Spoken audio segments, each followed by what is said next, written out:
So in exam there are 5 chapters are very important, जो 10-10 marks के exam में पूछे जाएंगे। नहीं पता है तो लिख लो और कहीं चिपका डालो घर पे। यस, क्योंकि इसमें से 50 आउट ऑफ 50 आना चाहिए आपको। कितना आना चाहिए? 60 मार्क्स का क्वेश्चन रहता है ना, तो उसमें से आपको 50 में से 50 आपको मिल जाएगा अभी। और 10 मार्क्स के लिए बहुत सारा पढ़ना पड़ता है, 10 मार्क्स के लिए बहुत सारा पढ़ना पड़ता है, 10-20 मार्क्स के लिए। तो इसमें 50 में से बेटा 40 तो कम से कम आपको आ ही जाएगा, पास पास तो हो जाओगे आप। ठीक है, मतलब ऑब्जेक्टिव के बिना, without objective, without short notes. ठीक है, थेरी 40 आ जाएगा।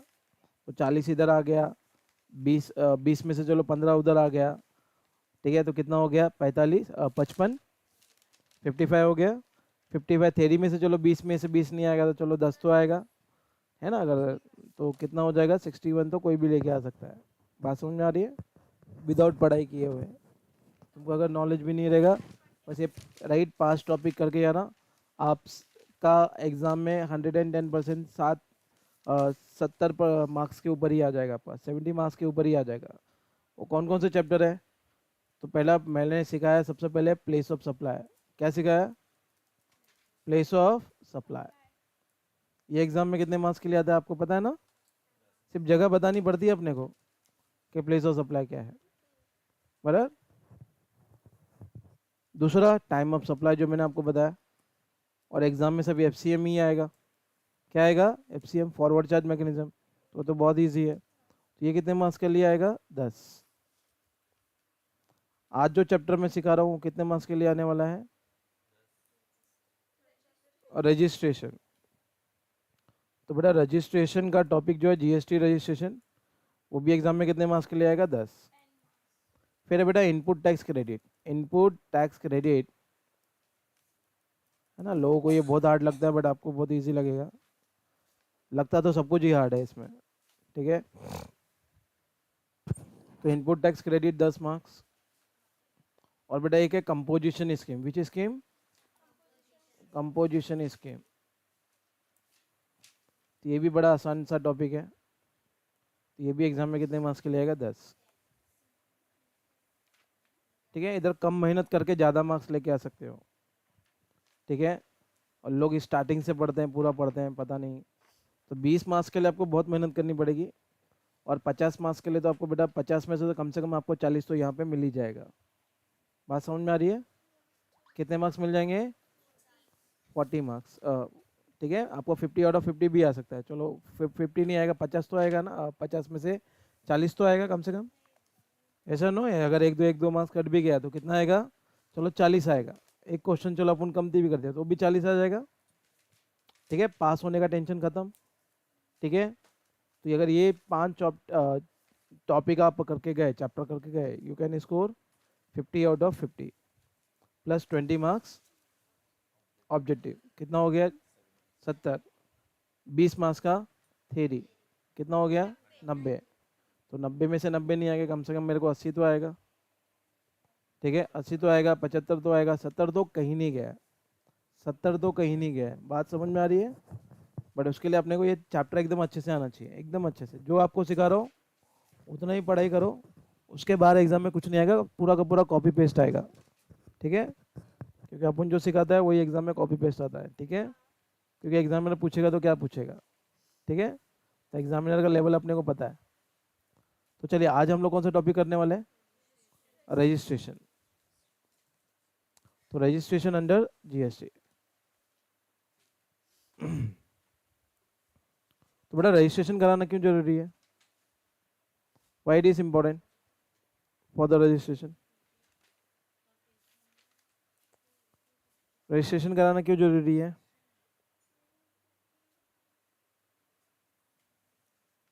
बोलो, क्यों जरूरी है? What is the objective behind registration?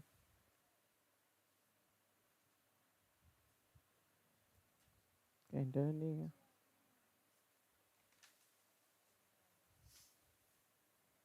Registration कराना क्यों जरूरी है? तो बेटा रजिस्ट्रेशन कराएंगे तो आपको एक पहचान मिलती है, एक आइडेंटिटी मिलती है। क्या मिलती है? आइडेंटिटी। क्या आप क्या हो? रजिस्टर्ड पर्सन हो। क्या हो आप? एक लीगल पर्सन हो, ठीक है, और गवर्नमेंट को क्या पे कर रहे हो, टैक्स पे कर रहे हो। क्योंकि जीएसटी कौन चार्ज कर सकता है, जीएसटी कौन चार्ज कर सकता है, जो बंदा क्या है, रजिस्टर्ड है। जो बंदा क्या है, अगर कोई अनरजिस्टर्ड पर्सन रहेगा तो वो जीएसटी चार्ज नहीं कर सकता, ठीक है। तो अगर मैं राइट क्लास चलाता हूँ, अगर मैं रजिस्टर्ड नहीं हूँ तो मैं आपके फीस पे जीएसटी चार्ज कर सकता हूँ क्या? तो अगर मैं रजिस्टर्ड होऊंगा तभी मैं क्या चार्ज कर सकता हूँ, जीएसटी चार्ज कर सकता हूँ। अदरवाइज मैं आपके फीस में जीएसटी ऐड करके नहीं लगा सकता, मैं, वो इलीगल होगा, ठीक है। तो कौन जीएसटी चार्ज कर सकता है, right, only the registered person, right. कौन चार्ज कर सकता है, रजिस्टर्ड। तो रजिस्ट्रेशन करने के भी कुछ नियम हैं, ठीक है। और अगर आप रजिस्ट्रेशन कराओगे तो you will get the separate identity. जैसे आप लोग राइट टैक्स में कैसे आपको पैन नंबर मिलता है, वैसे यहाँ पे जीएसटी नंबर मिलता है, जो कितने डिजिट का होता है, 15 डिजिट का होता है। कितने डिजिट का होता है, 15, ठीक है। तो 15 डिजिट का आपको क्या मिलता है, रजिस्ट्रेशन नंबर मिलता है, जिसको बोलते हैं जीएसटी आईएन, जीएसटी आईएन। तो जीएसटी का मतलब क्या है, goods and service tax. IN का मतलब क्या है, आइडेंटिफिकेशन नंबर। क्या बोलते हैं उसको, identification number.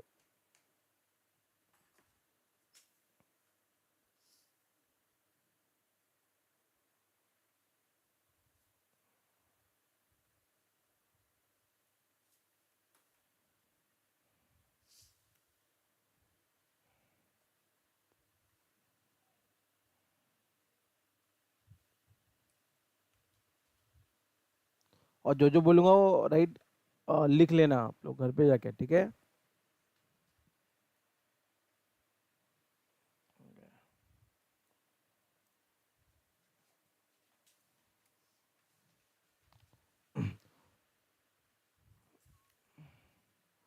So what do, basic introduction करेंगे हम लोग।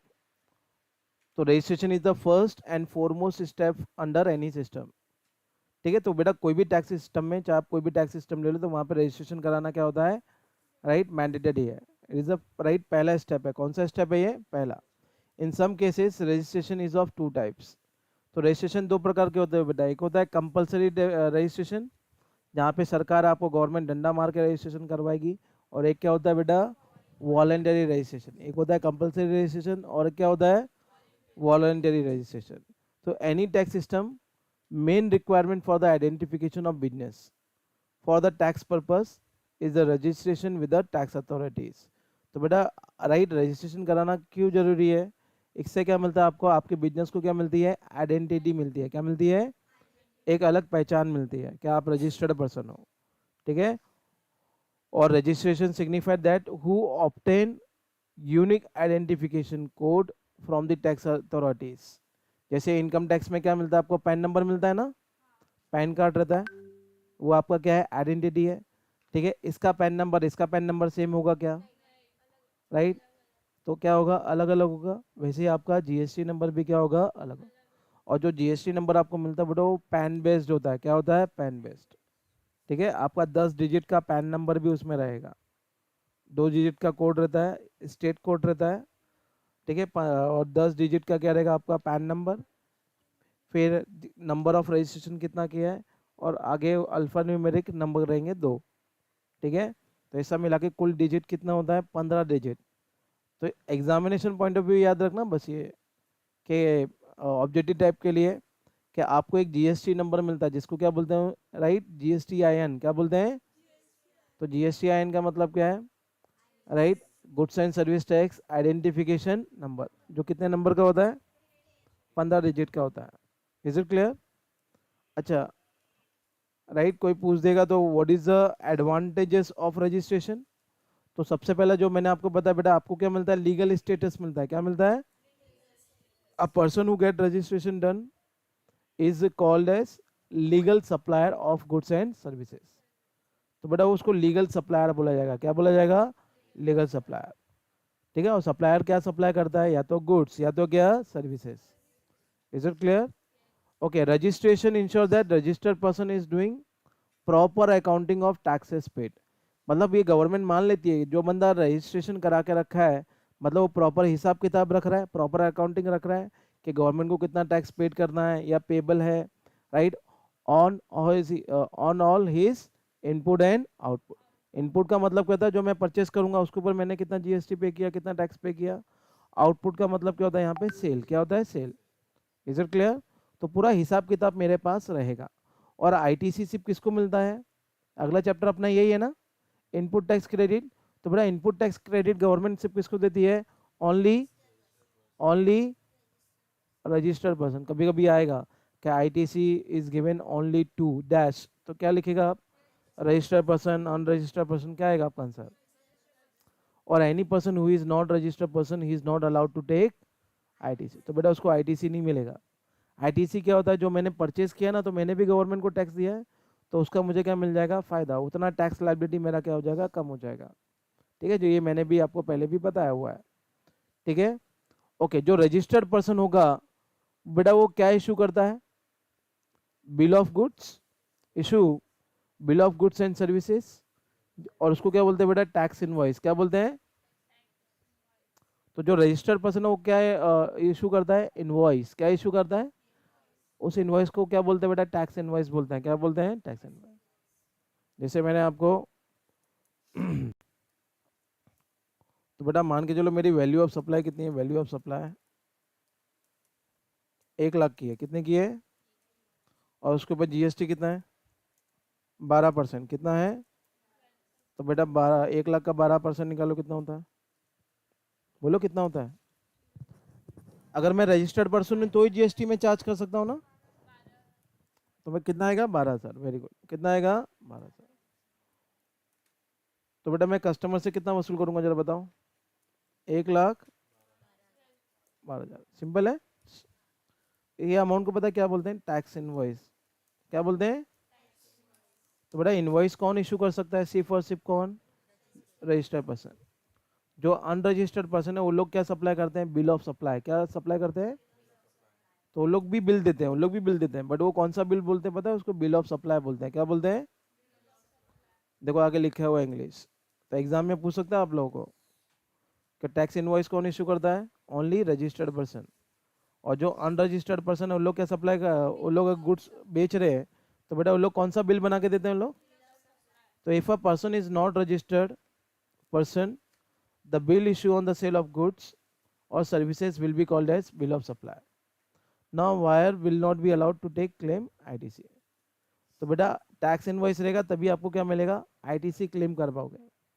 बिल ऑफ सप्लाई अगर आपके पास है तो बेटा आप आईटीसी मिलेगा क्या आपको, तो बेटा आपको आईटीसी नहीं मिलेगा, क्योंकि वो अनरजिस्टर्ड पर्सन हो। क्यों, क्योंकि वो कौन है, अनरजिस्टर्ड पर्सन। और अभी अभी हम लोगों ने सीखा ना कि आईटीसी सिर्फ किसको मिलता है, थर्ड पॉइंट में देखो, ITC is allowed only to whom, only to whom, registered person. Is it clear? Okay, fifth क्या है एडवांटेजेस है, he is a legally authorised to collect taxes from the customer. तो बेटा टैक्स कौन collect कर सकता है, ओनली रजिस्टर्ड पर्सन। टैक्स कौन कलेक्ट कर सकता है, on registered person under GST can easily gain trust from the customer. तो बेटा भरोसा भी होता है ना एक कस्टमर को कि भाई ये रजिस्टर्ड पर्सन है, इससे ही माल खरीदना चाहिए अपने को। बात समझ में आ रही है? ओके, 7 क्या है, registered person is eligible to apply for the government bids और द कॉन्ट्रैक्ट और द असाइनमेंट्स। तो बेटा जितने भी गवर्नमेंट के कॉन्ट्रैक्ट निकलते हैं ना, तो अगर आप रजिस्टर्ड पर्सन हो गए तभी आप जाके कॉन्ट्रैक्ट में क्या कर सकते हो, बिड कर सकते हो, आप अपना कोटेशन डाल सकते हो। अदरवाइज अगर आप अनरजिस्टर्ड पर्सन हो तो बेटा गवर्नमेंट भी आपके ऊपर भरोसा नहीं करती है, यस और नो। तुम कम अपना धंधा पानी बंद करके राइट घर पे बैठ जाए तो गवर्नमेंट भी आपके ऊपर विश्वास नहीं करेगी। तो जितने भी गवर्नमेंट के कॉन्ट्रैक्ट निकलते हैं ना, रोड बनाने का कॉन्ट्रैक्ट, ये कॉन्ट्रैक्ट, वो कॉन्ट्रैक्ट, ब्रिज बनाने का कॉन्ट्रैक्ट, तो बेटा वो कौन से पर्सन अप्लाई कर सकते हैं, सिर्फ जो रजिस्टर्ड पर्सन है। तो एग्जाम में अगर एडवांटेजेस आ गया तो लिख सकते हैं। तो पहला क्या मिलता है, लीगल स्टेटस मिलता है, किसको लीगल स्टेटस मिलता है, बिजनेस को। दूसरा, अगर मेरा रजिस्ट्रेशन है तो मैं प्रॉपर अकाउंटिंग करूंगा, ठीक है। तीसरा, आईटीसी सिर्फ कौन क्लेम कर सकता है, कौन क्लेम कर सकता है, तो बेटा आईटीसी किसको किसको अलाउड है, ओनली टू रजिस्टर्ड पर्सन, ठीक है। और अगर रजिस्टर्ड पर्सन है तो बेटा वो क्या देता है, कौन सा बिल देता है, टैक्स इनवॉइस देता है। और अगर अनरजिस्टर्ड पर्सन है तो वो कौन सा, बिल ऑफ सप्लाई देता है, ठीक है। कौन लीगली ऑथराइज है टैक्स कलेक्ट करने के लिए, रजिस्टर्ड पर्सन, ठीक है। और रजिस्टर्ड पर्सन रहेगा तो बेटा उसको गेन ट्रस्ट करेगा किसका, कस्टमर का भरोसा जीतेगा। अच्छा, जितने भी गवर्नमेंट के कॉन्ट्रैक्ट है सिर्फ कौन अप्लाई कर सकता है, रजिस्टर्ड पर्सन। तो इस तरह से अगर एग्जाम में आया तो आप बता सकते हो। Is it clear? यहाँ पे सेक्शन है, तो सेक्शन 22 बहुत इंपॉर्टेंट है आपके लिए, समझ गए ये आप लोग को? ये घर पे जाकर लिख लेना, सब चीज़ आपके बुक में होनी चाहिए। चलो ये सीख लेना, आपका पूरा रजिस्ट्रेशन का 10 का 10 मार्क्स मिल जाएगा आपको। कस्टमर को देगा रजिस्टर, तो दोनों को मिलेगा, ठीक है, रेसिपिएंट को भी मिलेगा। यहाँ पे कस्टमर नहीं बोलते, क्या बोलते हैं, जो गुड सप्लाई करता है उसको क्या बोलते हैं, सप्लायर, और कस्टमर को क्या बोलते हैं, रेसिपिएंट, राइट। वो अगर आगे सप्लाई कर देगा तो फिर से वो क्या बन जाएगा, सप्लायर, जिसको सप्लाई किया वो क्या बन जाएगा, रेसिपिएंट। तो यहाँ पे ऐसे चलता है, ठीक है। अच्छा, ये बहुत इंपॉर्टेंट है, it is very very important. तो बेटा कौन लायबल है रजिस्ट्रेशन के लिए, है ना, यही सवाल है ना अपना। तो सर किसको रजिस्ट्रेशन कराना पड़ेगा, किसको रजिस्ट्रेशन कराना पड़ेगा, तो बेटा सेक्शन 22 में लिखा है, who is liable for the registration. तो बेटा जिसका भी टर्नओवर, तो बेटा registration is compulsory, registration is compulsory. अगर आपका एग्रीगेट टर्नओवर, अगर आपका क्या बेटा, बात होगी, एग्रीगेट टर्नओवर का मतलब होता है बेटा टोटल सेल, क्या होता है, टोटल सेल। इसमें सब आ जाता है आपका, taxable supply, non taxable supply, exempt supply, तो कुछ भी आ जाएगा अपन, राइट। तो taxable supply, non taxable supply, right, exempt supply, सब कुछ आ जाएगा इसमें। तो जो जो आपने सप्लाई किया है वो सब क्या कर दो, ऐड कर दो। और अगर आपका एग्रीगेट टर्नओवर 10 लाख का लिमिट क्रॉस करता है, कितना लिमिट, तो बेटा कौन से, चाहे आप गुड सप्लाई करो चाहे सर्विसेज, चाहे आप गुड सप्लाई करो चाहे सर्विसेज, या बोथ, ठीक है। तो बेटा इन स्टेट में अगर 10 लाख का लिमिट क्रॉस कर दिया तो आपको रजिस्ट्रेशन कराना कंपलसरी है, चाहे आप क्या सप्लाई करो, गुड्स, या तो क्या सप्लाई करो, सर्विसेज, ठीक है। अगर 10 लाख का लिमिट के ऊपर चला गया, 10 लाख तक छूट है, 10 लाख तक मजे करो, ठीक है। अगर आपका एग्रीगेट टर्नओवर 9 लाख है, 8 लाख है, तो आपको रजिस्ट्रेशन कराने की जरूरत नहीं है। बट जैसे ही आपका एग्रीगेट टर्नओवर 10 लाख का लिमिट क्रॉस कर दिया तो आपको रजिस्ट्रेशन कराना पड़ेगा। तो बेटा ये कौन से स्टेट है, 4 स्टेट है ना, टोटल 10 स्पेशल स्टेट अपने को याद रखने हैं, 4 इधर 6 इधर, 4 इधर 6 इधर, इधर 4 है ना, और इधर कितना है, 6। तो बेटा 4 कौन कौन से स्टेट हैं, तो बोलो मेरे साथ, मणिपुर, मिजोरम, त्रिपुरा, नागालैंड। मणिपुर, मिजोरम, राइट, त्रिपुरा, नागालैंड, याद हो गया, Manipur, Mizoram, Tripura and Nagaland. Is it clear? अगर अगर आपका एग्रीगेट टर्नओवर 20 लाख का लिमिट क्रॉस किया, बेटा 10 का डबल कितना होता है, 20। तो अगर 20 लाख का लिमिट क्रॉस किया, चाहे आप क्या सप्लाई करो, गुड्स या तो सर्विसेज, कौन से स्टेट में बेटा, ये 6 स्टेट में। पहला कौन सा स्टेट है, मेघालय। दूसरा कौन सा है, उत्तराखंड। एस का मतलब क्या है, सिक्किम। ए का मतलब क्या है, अरुणाचल प्रदेश। और टी का मतलब, पी का मतलब क्या है, पुडुचेरी। और टी का मतलब क्या है, तेलंगाना। ये आपको याद करने पड़ेंगे स्टेट, ठीक है। राइट, 4 इधर है, 6 इधर है, ठीक है। फिर से दोहराओ, कौन कौन सा है, मेघालय, मेघालय, हाँ। तो उत्तराखंड, सिक्किम, अरुणाचल प्रदेश, पौंडीचेरी एंड लास्ट में क्या बेटा, तेलंगाना। तेलंगाना, अगर ये स्टेट में अगर आपका एग्रीगेट टर्नओवर 20 लाख का लिमिट क्रॉस करता है, कितना लिमिट, 20 लाख का लिमिट क्रॉस करता है, तो आपको रजिस्ट्रेशन कराना कंपलसरी है, ठीक है। With in 30 days, how many days, with in 30 days, 30 दिन के भीतर भीतर आपको रजिस्ट्रेशन कराना ही पड़ेगा, ठीक है। और अगर मैं, राइट, ये 4 और ये 6 को छोड़ के अगर रेस्ट ऑफ इंडिया जैसे महाराष्ट्र है, तो महाराष्ट्र इसमें आता है क्या, तो बेटा ये कौन सा कैटेगरी में जाएगा, रेस्ट ऑफ इंडिया में जाएगा। कहाँ पे जाएगा, और रेस्ट ऑफ इंडिया में बेटा गुड्स सप्लाई करेगा, तो बेटा एग्रीगेट टर्नओवर कितना होना चाहिए, सिर्फ गुड्स, तो बेटा 40 लाख। और अगर आप सिर्फ सप्लाई सर्विसेज सप्लाई कर रहे हैं तो बेटा कितना, 20 लाख। और गुड्स एंड सर्विसेज दोनों सप्लाई कर रहा है तो 20 लाख। गुड्स एंड सर्विसेज दोनों सप्लाई कर रहा है तो कितना बेटा, 20 लाख। बात समझ में आ रही है? सिर्फ गुड्स सप्लाई करेगा तो 40 लाख है। जैसे अपन महाराष्ट्र में, तो तो महाराष्ट्र में बेटा सिर्फ और सिर्फ अगर आप गुड्स में डील करता है, किस में डील करता है, गुड्स में, तो कितना है 40। और सिर्फ सर्विस में डील करता है बेटा कितना है 20। और गुड्स और सर्विसेज दोनों दे रहा है, तो जैसे होटल गुड्स भी देता है और सर्विसेज भी देता है, तो उनके लिए कितना हो जाएगा बेटा 20 लाख का लिमिट हो जाएगा। बात समझ में आ रही है? Is it clear? Is it clear guys? अच्छा, गुड्स के केस में राइट ओनली गुड्स एक्सेप्शन दिया हुआ है कि इंट्रा स्टेट सप्लाई करेगा बेटा किसका, पान मसाला, आइसक्रीम, टोबैको, ठीक है, पान मसाला है ना, जुबा केसरी सुना होगा ना आप लोग ने, तो pan masala, ice cream, tobacco, right, aerated water. Aerated water का मतलब कहता है जो आप लोग पीते ना, right, Coca Cola, Pepsi, carbonate रहता है ना उसमें, है ना, पीते तो डकार आती है, मतलब बुलबुले निकलते हैं, ठीक है।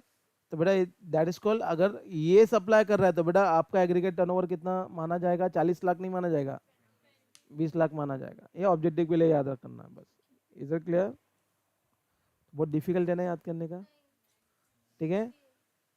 तो बेटा याद रखने का पहला वाला, make my trip to Nagaland, make my trip to, पहला वाला 10 लाख है ना, 10 लाख वाले को कैसे याद करेंगे, right, make my trip to, make my trip to, make my trip to, make my trip to, right, make my trip to किधर बेटा, make my trip to Nagaland, समझ गया ना नागालैंड, हाँ, make my trip to Nagaland. तो पब्लिक पूछेगी भाई नागालैंड क्यों जा रहे हो, ऐसा नो, पब्लिक पूछेगी ना कि भाई नागालैंड क्यों जा रहे हो, राइट, नागालैंड क्यों जा रहे हो, ऐसा क्या भाई नागालैंड में जो तुम चिल्ला रहे, make my trip to Nagaland, make my trip to Nagaland. तो बोलने का भाई मैं नागालैंड जा रहा हूँ किससे मिलने के लिए, मूसा भाई से। किससे मिलने जा रहा हूँ, मूसा भाई। किससे मिलने जा रहा हूँ, मूसा भाई। बराबर, इतना बड़ा हस्ती है भाई, तुम जो उसको मिलने के लिए उधर जा रहा है, तुम किससे मिलने जा रहा है, मूसा भाई। किससे मिलने जा रहा है, मूसा भाई। तो अगला क्वेश्चन पूछेगा भाई मूसा भाई कौन है, कौन है ऐसा मूसा भाई कौन है, तो आप बोलने का भाई मूसा भाई पीटी के टीचर है। मूसा भाई कौन है, पीटी के टीचर है। Is it clear? तो मूसा भाई कौन है, पब्लिक पूछेगी ना सवाल, ठीक है। तो पहले तुम नाचते नाचते जाएगा, make my trip to Nagaland, make my trip to Nagaland, make my trip to. तो पब्लिक पूछेगी भाई किससे मिलने जा रहे हो, किससे मिलने जा रहे हो, तो आप किससे मिलने जा रहे हो, मूसा भाई। किससे मिलने जा रहे हैं, मूसा भाई। तो पब्लिक पूछेगी ना भाई मूसा भाई कौन है, तो कौन है भाई मूसा भाई, पीटी के टीचर है। Is it clear? जिसमें यम का मतलब बेटा यहाँ पे क्या है, मणिपुर। दूसरा मेक माई ट्रिप, एम का मतलब क्या है, मिजोरम। देखिए ट्रिप का मतलब क्या है बेटा, त्रिपुरा। ट्रिप का मतलब क्या है, ट्रिप ना, तो बेटा क्या आ गया, त्रिपुरा। और नागालैंड का मतलब क्या है बेटा, नागालैंड, राइट। एम का मतलब क्या है यहाँ पे, मेघालय। यू का मतलब क्या है, राइट। एस का मतलब क्या है, ए का मतलब क्या है, पी का मतलब क्या है, और टी का मतलब क्या है, याद हो गया। Make my trip to Nagaland, किससे मिलने जा रहे हो, मूसा भाई से। कौन है मूसा भाई, पीटी के टीचर है। Is it clear? ठीक है। तो बेटा make my trip to Nagaland में अगर कोई आएगा तो बेटा एग्रीगेट टर्नओवर कितना होना चाहिए, 10 लाख। 10 लाख, 20 लाख, और तीसरा क्या है बेटा, 40 लाख। डबल डबल होते जा रहा है ना, 10 लाख, 20 लाख, 40 लाख, ठीक है। अच्छा, यहाँ पे चाहे आप गुड्स सप्लाई करो चाहे सर्विसेज, तो बेटा make my trip to Nagaland में क्या क्या क्या आएगा, बोलो बोलो, रिपीट करो, मणिपुर, मिजोरम, त्रिपुरा, नागालैंड, ठीक है। मूसा भाई पीटी के टीचर है, क्या आएगा बेटा उसमें, राइट, मेघालय। मेघालय, कंफ्यूज मत होना, इधर भी एम है, तो इधर एम बोलेगा तो क्या होता है, मेघालय, मेघा रे मेघा, ठीक है। उत्तराखंड जाएगा तो मेघा मेघा रहता है ना उधर, बादल बादल, ठीक है। तो मेघालय, उत्तराखंड, सिक्किम, अरुणाचल प्रदेश, पुडुचेरी एंड तेलंगाना, और यही सबको छोड़ के बाकी से वो भी आया, पंजाब आया, दिल्ली आया, हरियाणा आया, कोलकाता आया। ठीक है, ये सब में आता है क्या बेटा? Make my trip to Nagaland, Musa भाई पीटी के टीचर है, इसमें आता है क्या? ये किधर आएगा? जैसे आपका महाराष्ट्र किधर आता है बेटा? इसमें आता है क्या? मूसा भाई में आता है क्या? Make my trip to Nagaland में आएगा क्या? नहीं। तो बेटा इसको कॉपी करो, चलो फटाफट अभी अपने बुक में जैसा लिखा है ना वैसा लिखो। लिखो लिखो, याद लिखने से याद होगा। तो सेक्शन 22 छाप डालो। What do mean by section 22? Right, person who is liable. Mobile में दिया है तेरे को, इसके लिए मोबाइल पे भेज दिया है। ये ले।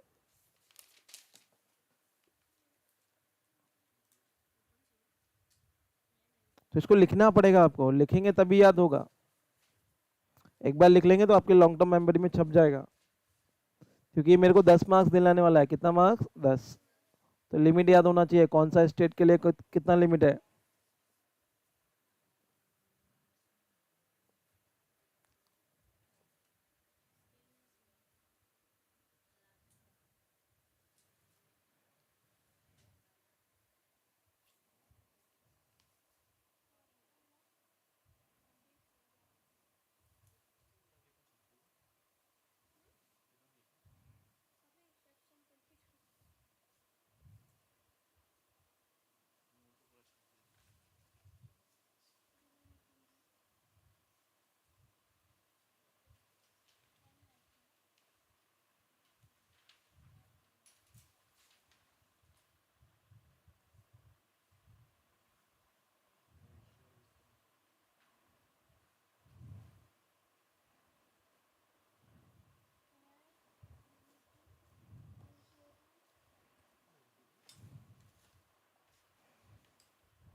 अब बेटा तुम अगर पेप्सी पी रहा है, कोको कोला पी रहा है, तो पब्लिक पूछेगी भाई क्या पी रहा है, क्या पीता है, क्या पीता है। तो क्या पीता है, क्या पीता है। तो बेटा पीता, क्या पीता है, क्या पीता है। तो अपन बोलेगा ना भाई, राइट, कोल्ड ड्रिंक पीता है ना, पीता पीता पीता। तो पीता का मतलब क्या बेटा यहाँ पे? पान मसाला, आइसक्रीम। तो पी का मतलब क्या है? शॉर्टकट लिख के रख लो, पी आई टी ए। क्या पीता है, ये तुम क्या पीता है। तो बोलने का मैं ये पीता है, वो पीता है, पानी पीता है। हाँ तो वो लिख लो, वाटर लिखा हुआ है।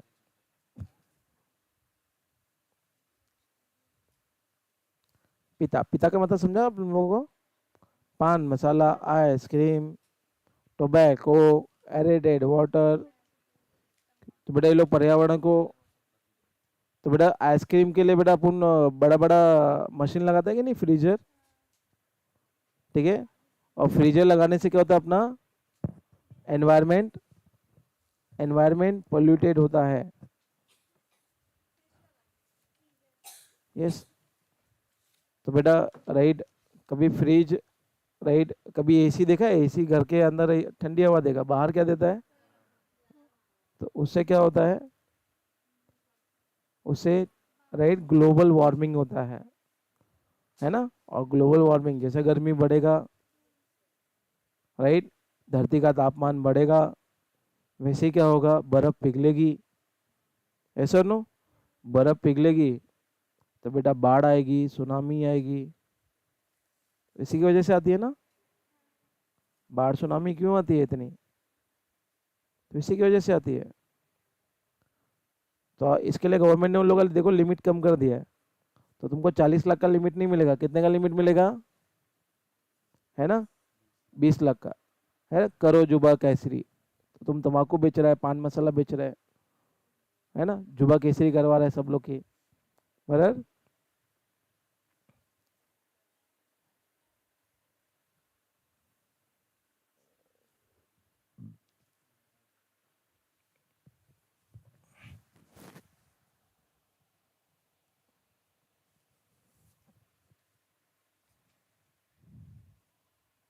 कोई तकलीफ किसी को? 10 स्टेट पे याद करने में किसी को तकलीफ? 10 स्टेट, स्पेशल कैटेगरी स्टेट, याद हो गया? Right, make my trip to Nagaland, किससे मिलने जा रहा है? कौन है भूजा भाई? हाँ, पीटी का टीचर है,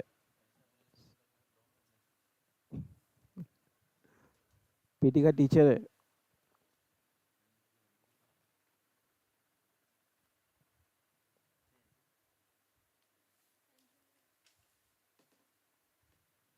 तो यहाँ पे चाहे आप गुड्स सप्लाई करो चाहे सर्विसेज, स्पेशल कैटेगरी स्टेट में बेटा चाहे गुड्स सप्लाई करो चाहे सर्विसेज, दोनों के लिए एक ही लिमिट है। और यहाँ पे गुड्स सप्लाई करेगा तो अलग, रेस्ट ऑफ इंडिया में सर्विसेज सप्लाई करेगा तो अलग, और गुड्स एंड सर्विसेज सप्लाई करेगा तो बेटा कितना है? 20 लाख। तो बेटा महाराष्ट्र में अगर आपको गुड सप्लाई कर रहा है बेटा, 40 लाख का लिमिट है, मजे करो। 40 लाख का टर्नओवर जब तक नहीं होएगा जब तक आपको रजिस्ट्रेशन कराने की जरूरत नहीं है। तो बेटा जिस दिन तुम्हारा ये लिमिट क्रॉस कर दिया उसके 30 दिन के भीतर भीतर, कितने दिन के अंदर? 30 दिन के भीतर भीतर आपको रजिस्ट्रेशन करवाना ही पड़ेगा। सर नहीं कराया तो? नहीं कराया तो ये पूछ रहा है, नहीं कराया तो बेटा तुमको फाइन लगेगा, पेनल्टी लगेगा, तुम्हारे ऊपर लीगल केस भी हो सकता है। आप बोल।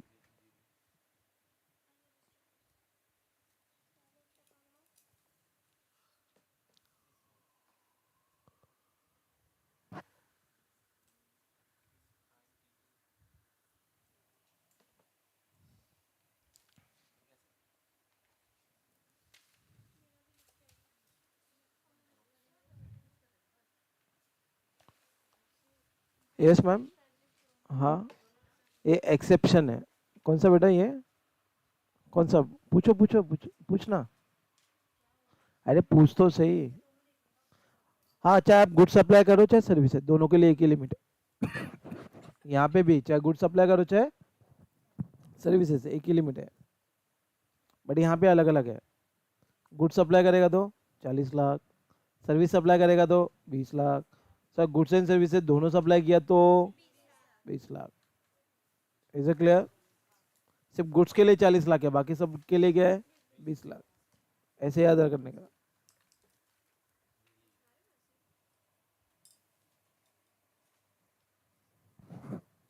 चलो करें, हो गया सब लोग लिख के?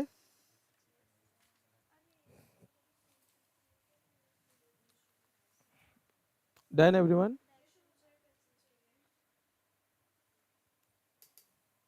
डन हो गया आपका? चलो, एग्रीगेट टर्नओवर में क्या क्या आएगा बेटा? तो बेटा एग्रीगेट टर्नओवर का मतलब क्या है? तो एग्रीगेट टर्नओवर का मतलब होता है बेटा टोटल सेल। क्या होता है? Total sale. अगर जनरल नॉलेज में बोला जाए तो बेटा टोटल सेल, कि आपने कितना सेल किया, मार्केट में कितना माल बेचा, या कितना सर्विसेज दिया, तो सबका टोटल कर लो।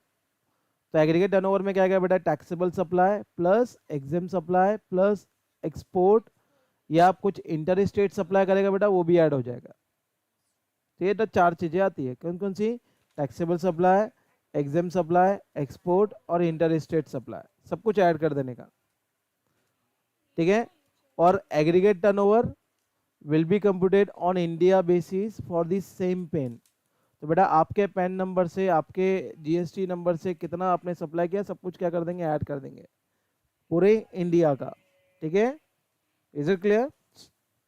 और बेटा क्या क्या इंक्लूड नहीं होता बेटा? ये 5 चीजें इंक्लूड नहीं होती, याद रखना। सबसे पहला बहुत इंपॉर्टेंट है, ये एग्जाम में बहुत बार आता है।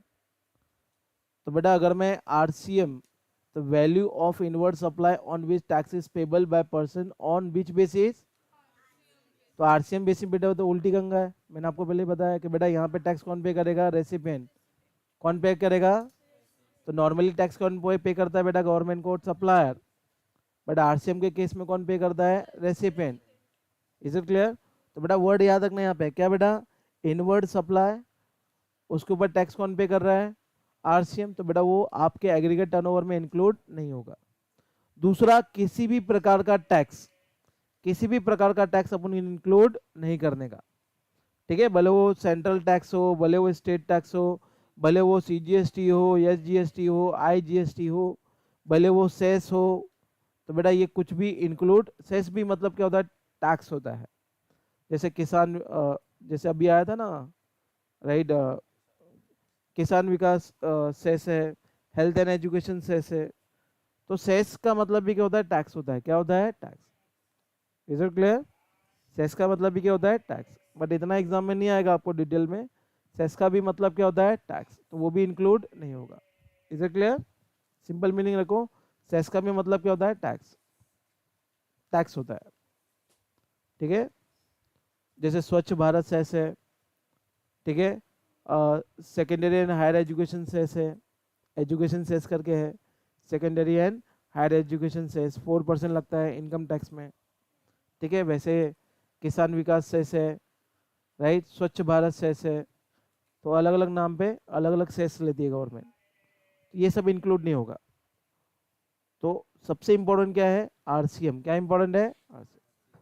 तो कोई भी इनवर्ड सप्लाई अगर आपने किया, अगर उसके ऊपर टैक्स कौन पे कर रहा है? आरसीएम। रिवर्स चार्ज मैकेनिज्म है, तो बेटा वो इंक्लूड नहीं होगा, वो इंक्लूड नहीं होगा। Is it clear? तो ये लिख लो, चलो फटाफट। हाँ लिखो। एग्रीगेट टर्नओवर का मतलब क्या है? एटीओ, अट्टो। अट्टो का मतलब क्या है? All supplies. बट उसमें क्या क्या इंक्लूड नहीं होगा? आरसीएम और any kind of taxes. Simple ऐसे याद रखो, आरसीएम इंक्लूड नहीं होगा, और क्या इंक्लूड नहीं होगा बेटा? Any type of taxes. बस बात खत्म, दो चीजें इंक्लूड नहीं होगी।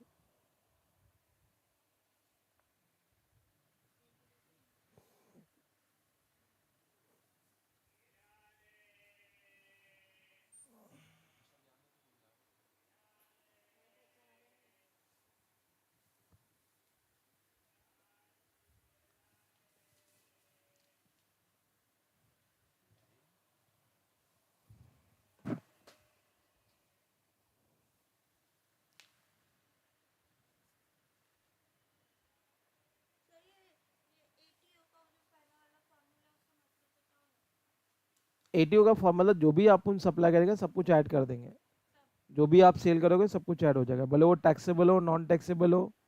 एग्जाम का मतलब होता है नॉन टैक्सेबल ना, टैक्स फ्री। एक्सपोर्ट, एक्सपोर्ट का भी मतलब क्या होता है? सेल। और इंटर स्टेट सप्लाई करेंगे उसका भी मतलब क्या है? सेल। तो जितना भी सेल करोगे सब क्या कर देंगे हम लोग? ऐड कर देंगे। तो अपने को क्या मिलेगा? Aggregate turnover.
इंक्लूड नहीं करेंगे हम, एग्रीगेट टर्नओवर में इंक्लूड नहीं करेंगे। तो आरसीएम जिधर देखेगा ना बेटा, कांटा मार देने का। क्या मार देने का? कांटा। मतलब ये आपका एग्रीगेट टर्नओवर में इंक्लूड नहीं होगा, और कोई भी प्रकार का टैक्स नहीं ऐड होगा। सिंपल है। आरसीएम और कोई भी प्रकार का टैक्स, अलग अलग टैक्स का नाम हो सकता है, right, central tax, state tax, IGST, SGST. हाँ, रुको पहले समझाने दो। तो ये क्लियर है बेटा सब लोगों?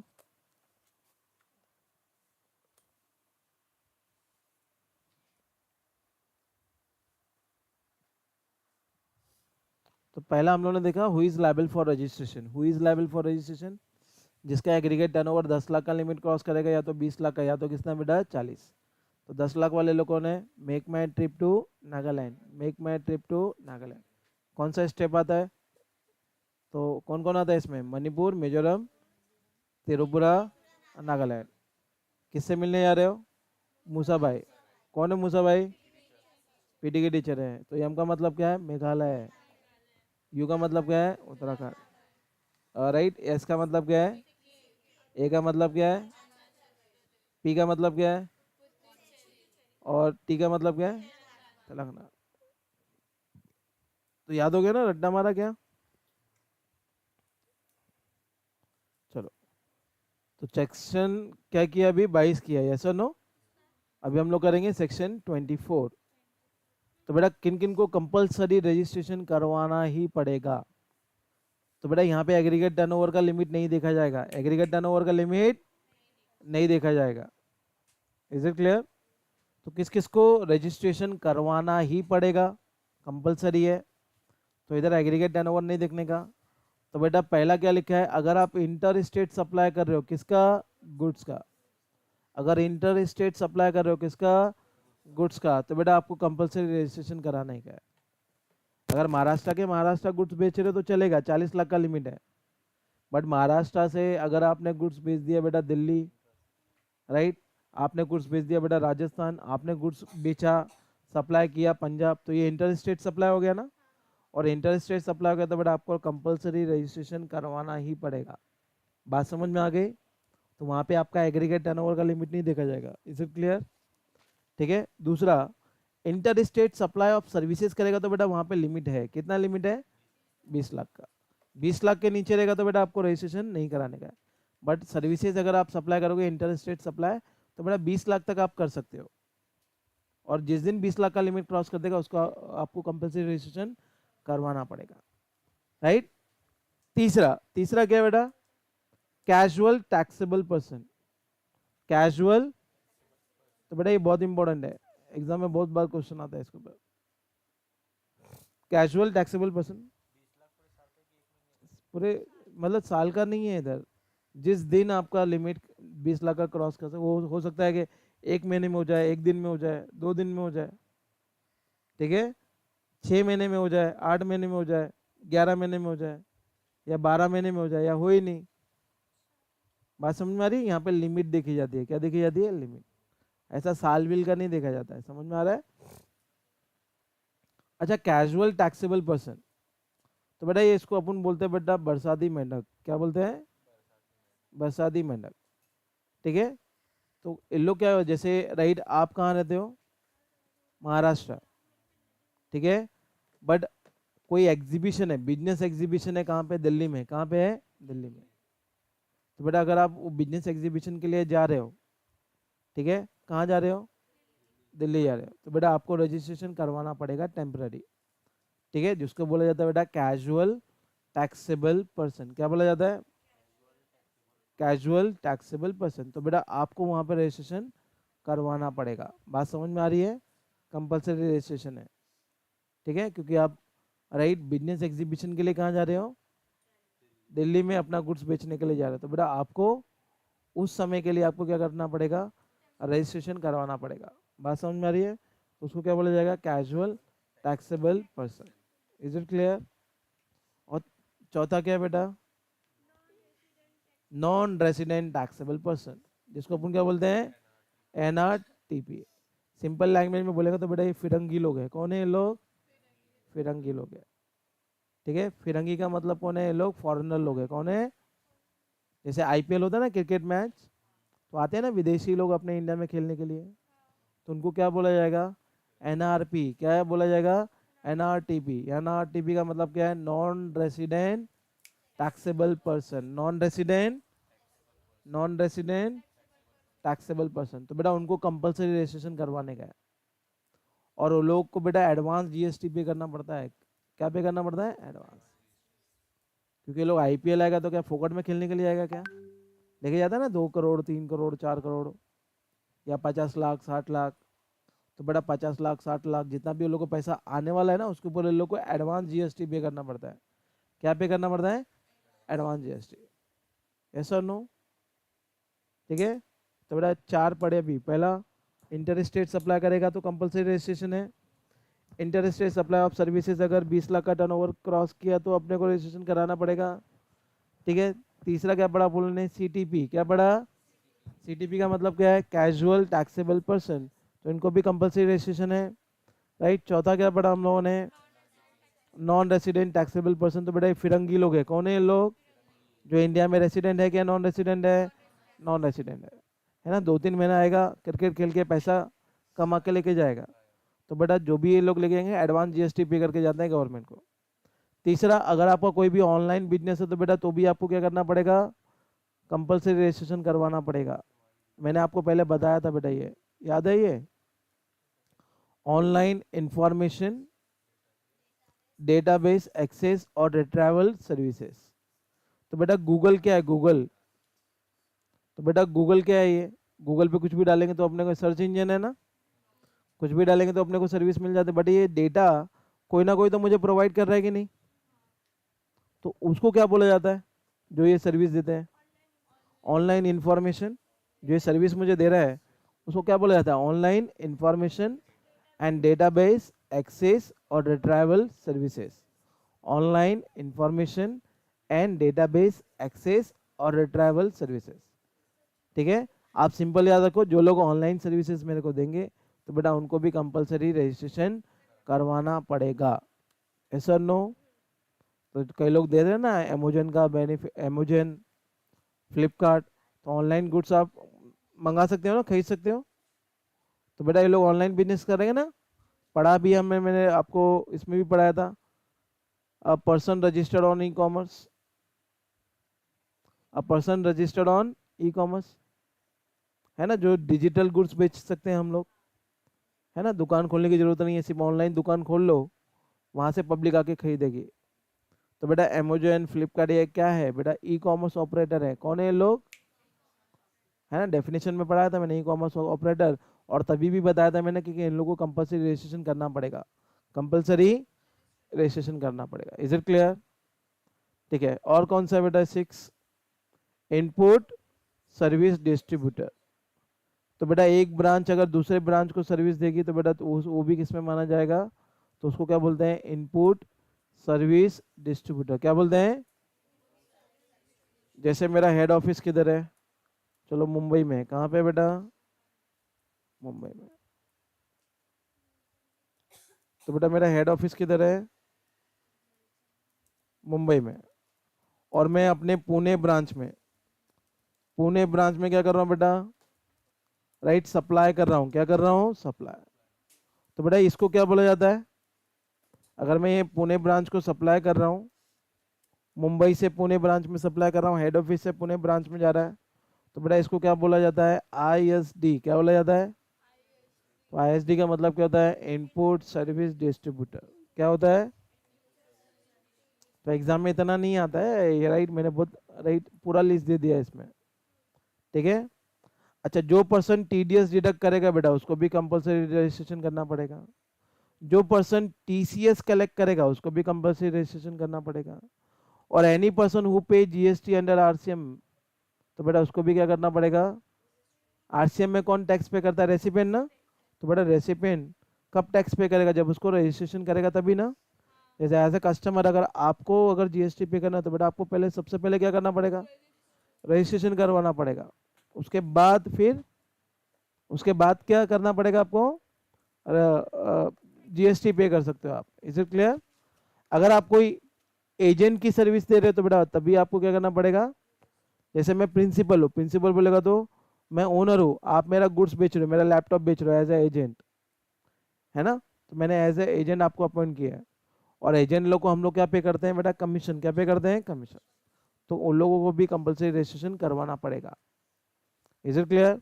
या कोई पर्सन क्या सप्लाई कर रहा है बेटा, सर्विसेज। कौन सी सर्विसेज, हट वाली। चल हट, तो बेटा हट वाली सर्विस, हट बोलेगा तो कौन सी सर्विसेज है, house keeping, accommodation and tourism, है ना। एकोमोडेशन का राइट सर्विसेज कौन देता है बेटा, होटल वगैरह। और टूरिज्म बोलेगा तो बेटा make my trip, make my trip to, right वो वाला नहीं, मेक माई ट्रिप। तो बेटा make my trip, right, Uber Ola, ये अपने को क्या देता है, टूरिज्म का फैसिलिटी देता है कि नहीं। तो अगर ये आप ये सर्विस प्रोवाइड करोगे तो आपको कंपलसरी रजिस्ट्रेशन देना पड़ेगा, करना पड़ेगा। पहला कौन सा, inter state supply of goods, और inter state supply of services रहेगा तो बेटा एक्सेप्शन है कि कितना टर्नओवर होना चाहिए, 20 लाख। फिर बेटा ये याद रखना जो मैंने स्टार मार्किंग किया है, कौन कौन सा, कैजुअल टैक्सेबल पर्सन। चौथा कौन है बेटा, फिरंगी लोग, नॉन रेसिडेंट टैक्सेबल पर्सन। पांचवा कौन है बेटा, जो लोग ऑनलाइन सर्विस देते हैं, right, the online information and database access और रिट्राइवल सर्विसेज, राइट। छठा कौन सा है, ISD। 7 क्या है, पर्सन डिडक्टिंग TDS, राइट। आठवां क्या है, पर्सन कलेक्टिंग TCS, राइट। और कौन है बेटा, जो RCM में है, तो बेटा उसको भी कंपल्सरी रजिस्ट्रेशन करना पड़ेगा। और 10वां क्या है बेटा, एजेंट, राइट। और 11वां क्या है बेटा, रजिस्टर्ड ऑन ई-कॉमर्स ऑपरेटर, जैसे अमेजोन, फ्लिपकार्ट, इनको भी ऑनलाइन रजिस्ट्रेशन करना पड़ेगा। अगर कल जाके अगर आप कोई अपना ऑनलाइन बिजनेस चालू कर रहे हो तो बेटा आपको पहले दिन से रजिस्ट्रेशन लेना पड़ेगा, कंपलसरी है। क्या बेटा, कंपलसरी। और 12वां क्या है, person supplying with services, with services हट वाली। तो हट में क्या आता है बेटा, house keeping, accommodation and tourism. अब बाकी गवर्नमेंट नोटिफाइड करते रहेगा। तो एग्जाम में अगर ये पूरा लिख दोगे ना, you will get full marks. 10 में से 10 मार्क्स आपको मिल जाएंगे अगर 10 मार्क्स के लिए पूछ दिया। Is it clear, is it clear? अच्छा, कौन कौन किसको रजिस्ट्रेशन नहीं कराना है, ये बहुत इंपॉर्टेंट है। तो बेटा क्या लिखा है, किसको रजिस्ट्रेशन नहीं कराना है। तो बेटा who is not liable for the registration, who is not liable for registration. तो पहला बोला बेटा जो लोग फार्मर्स लोग हैं और क्या प्रोड्यूस करता है, agriculture produce out of cultivation of land, तो बेटा उनको रजिस्ट्रेशन नहीं कराना है। तो बेटा जो लोग किसान लोग हैं, कौन है बेटा, किसान। और किसान क्या करता है, खेती बाड़ी करता है। क्या करता है, अपनी जमीन के ऊपर क्या करता है, खेती बाड़ी करेगा। तो खेती बाड़ी करेगा तो बेटा उसके ऊपर GST नहीं लगेगा। Is it clear? तो एग्रीकल्चर से रिलेटेड कुछ भी अगर प्रॉब्लम एग्जाम में आया तो समझ जाने का बेटा, राइट, एग्रीकल्चर के ऊपर रजिस्ट्रेशन नहीं है। भले तुम कितना भी, तुम्हारा टर्नओवर कितना भी हो, कितना भी सेल करो, ठीक है, 1 करोड़ 2 करोड़ 5 करोड़ 10 करोड़ 20 करोड़ कितना भी। Is it clear? उसके ऊपर GST नहीं लगेगा, ठीक है। तो जितने भी पैसे वाले लोग रहते हैं ना, वो लोग क्या करते हैं, एग्रीकल्चर लैंड खरीदते हैं, और एग्रीकल्चर लैंड खरीदेंगे, उसके ऊपर खेती बाड़ी करेंगे, बेचेंगे। जितना बेचेंगे बेटा पूरा का पूरा वाइट मनी है वो, पूरा का पूरा क्या हो, वाइट मनी। 1 रुपया भी गवर्नमेंट को टैक्स नहीं देना है, डायरेक्ट टैक्स भी नहीं देना है, इनडायरेक्ट टैक्स भी नहीं देना है। Is it clear? दूसरा, जो लोग क्या सप्लाई कर रहा है बेटा, exam, exempt supply, exam ordinary में एग्जाम, एग्जाम का क्या मतलब होता है, टैक्स फ्री। उसके ऊपर सब, उसके ऊपर टैक्स लगेगा क्या, नहीं। और एग्जाम सप्लाई बेटा 3 प्रकार के होते हैं, कौन कौन से, नील रेटेड, नील रेटेड। दूसरा क्या होता है बेटा, होली एग्जाम अंडर सेक्शन 11, ये पूरा सीखने वाले हम लोग। होली एग्जाम पूरा 80 लिस्ट है, कितना है, 80 एंट्री है, ठीक है। एंड नॉन टैक्सेबल है ना, इधर 12-13 आइटम याद नहीं हो रहा है, वहां पे कितना है, 80 आइटम है। इसके लिए बोला ना 20 मार्क्स के लिए इतना बहुत सारा पढ़ना पड़ेगा। Is it clear? बात आ रही समझ में? अच्छा, और किसको रजिस्ट्रेशन नहीं कराना है, अ पर्सन ओनली मेकिंग, कौन सी सप्लाई कर रहा है बेटा, वो चार्जेबल अंडर RCM। जैसे इसका एक RCM अलग से भी मैं पढ़ाऊंगा आप लोगों को। तो RCM का मतलब क्या होता है बेटा, रिवर्स चार्ज मैकेनिज्म, जहाँ पे कौन पे करता है टैक्स, रेसिपिएंट। कौन पे करता है, तो बेटा एडवोकेट। अगर एडवोकेट कंपनी को सर्विस देगा तो बेटा एडवोकेट नहीं करेगा, राइट, गवर्नमेंट को GST पे, और उसको रजिस्ट्रेशन कराने की भी जरूरत नहीं है। तो उसके बिहाफ पे कौन पे करेगा? कंपनी। कौन पे करेगा? कंपनी। अच्छा, सीटीपी। सीटीपी अभी अभी हम लोग ने पढ़ा ना, बट उसमें एक्सेप्शन है। कैजुअल टैक्सेबल पर्सन पढ़ा ना अभी हम लोग ने, बट वो कौन से गुड्स सप्लाई कर रहा है बेटा? Handicraft goods. तो बेटा अगर उसका टर्नओवर 20 लाख से कम है तो बेटा उसको रजिस्ट्रेशन नहीं कराना, बट वो कौन से गुड्स होने चाहिए? Handicraft goods. जो हाथ से बने हुए गुड्स होते हैं ना, उनको कौन से गुड्स बोलते हैं? हैंडीक्राफ्ट। अच्छा, ये तो मैंने अभी अभी आपको कराया कि inter state supply of service अगर एग्रीगेट टर्नओवर 20 लाख से ज़्यादा रहेगा तो ही आपको रजिस्ट्रेशन करना, अगर 20 लाख से कम है तो रजिस्ट्रेशन नहीं करवाने का। ठीक है। और अगर कोई जॉब वर्कर है, इंटर स्टेट सप्लाई कर रहा है, तो बेटा उसमें एग्रीगेट टर्नओवर देखने का 20 लाख। तो इतना हार्ड आपको एग्जाम में नहीं रहेगा। ठीक है, कुछ चुने हुए आइटम्स आपको एग्जाम में आते हैं। Is it clear? तो सेक्शन 22, 23, 24 क्लियर है। 22, 23, 24, 22, 23, 24। Is it clear? तो बेटा जो आरसीएम में होगा उसको रजिस्ट्रेशन कराने, जो आरसीएम वाली सर्विस देता है उसको टैक्स उसको रजिस्ट्रेशन कराने की जरूरत नहीं है। ठीक है, उसको जो कराने की जरूरत नहीं है। कौन फिर कराएगा? तो जो सामने वाला पर्सन है वो जो कस्टमर है जिसको आपने राइट सर्विस सप्लाई की है, ठीक है, वो क्या करेगा? रजिस्ट्रेशन कराएगा। ठीक है, ओके। तो आरसीएम का चलो एक केस में बता देता हूँ। आरसीएम, तो बेटा अगर एडवोकेट, एडवोकेट का मतलब समझते हो ना? तो बेटा एडवोकेट ने सब राइट सर्विसेज दी, किसको सर्विसेज दी? किसको सर्विसेज दी? किसको सर्विस दी? तो बेटा उस केस में टैक्स कौन पे करेगा? एक्चुअली जनरल केस में फॉरवर्ड चार्ज मैकेनिज्म में who is liable to pay GST? Supplier is liable to pay GST ना। बट इस केस में बेटा सप्लायर कौन है? सप्लायर कौन है? ये है ना। कौन है? एडवोकेट है। और रेसिपेंट कौन है? कौन है?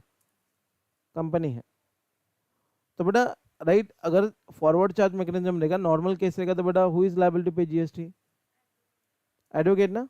Supplier is liable to pay GST. But इस केस में कौन पे करेगा बेटा? रेसिपेंट। सपोज इसने 1 लाख की सर्विस दी, कितने की सर्विस? सपोज 50,000 की। कितने की सर्विस दी? तो 50,000 कंपनी इसको पे कर देगी। बाकी जीएसटी का पैसा कौन पे करेगा बेटा? जीएसटी। तो बेटा कंपनी पे करेगी। बात समझ में आ रही है? तो चलो मान के चलते हैं राइट 12% है। कितना परसेंट है? चलो 18% है। तो निकालो जरा, 15,000 का 18%, 50,000 का 18%, सॉरी कितना आ रहा है? तो 9,000 टैक्स कौन पे करेगा गवर्नमेंट को? तो बेटा यहाँ पे उल्टी गंगा बह रही है ना, तो इससे को क्या बोला जाता है बेटा? आरसीएम। क्या करना पड़ेगा? आरसीएम। तो रजिस्ट्रेशन भी किसको कराना है? कंपनी को। एडवोकेट कराएगा क्या? तो वही तो यहाँ पे लिखा है। तो वो तो उसको रजिस्ट्रेशन कराने की जरूरत ही नहीं है ना। और जो अनरजिस्टर्ड पर्सन होगा, किसी रजिस्टर्ड पर्सन को सर्विसेज देगा, तो बेटा रजिस्टर्ड पर्सन क्या करेगा? टैक्स पे करेगा। बात समझ में आ रही है? तो गवर्नमेंट किसकी जेब से निकालेगा? Registered person. अब यहाँ पे रजिस्टर्ड पर्सन कौन है? कंपनी। तो he is liable to pay the tax to the government, company है ना। Recipient is liable to pay the GST to the government. ठीक है, इज इट क्लियर? आरसीएम क्या होता है समझ में आया कि ऊपर से गया? तो बेटा आरसीएम में कौन पे करता है? कस्टमर। कौन पे करता है? कस्टमर। ठीक है, तो बेटा जो सप्लायर होता है उसको जीएसटी में रजिस्ट्रेशन कराने की जरूरत नहीं है, अगर वो कौन सी सर्विस दे रहा है? आरसीएम वाली सर्विस दे रहा है। कौन सी सर्विसेज? तो इसमें से एक केस मैंने आपको बताया। ठीक है, इतना याद रखने की जरूरत नहीं है। याद होगा तो अच्छी बात है, नहीं याद होगा तो और भी अच्छी बात है। ठीक है, इज इट क्लियर? ठीक है, हाँ। तो बेटा ये याद हो गया, स्टेट वाला याद कर लो, ये बहुत इंपॉर्टेंट है। ठीक है, तो बेटा 10 लाख का लिमिट किसके लिए है? Make my trip to Nagaland. तो make my trip to Nagaland जरा फटाफट बोलो।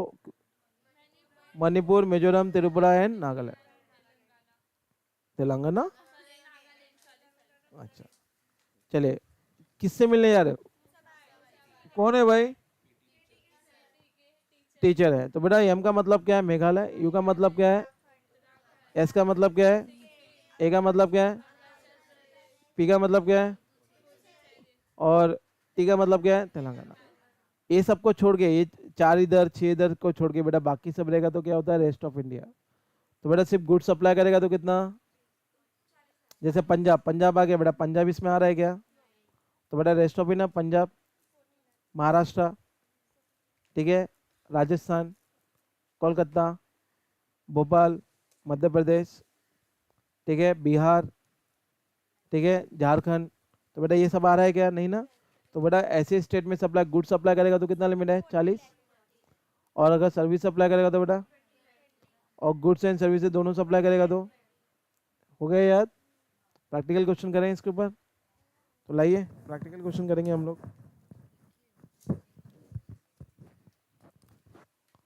लायो? हाँ पेपर लायो, हाँ पेपर लेके आने का। चलो रजिस्ट्रेशन वाले पे आओ, चलो फटाफट देखते कितना समझा तुम लोगों को।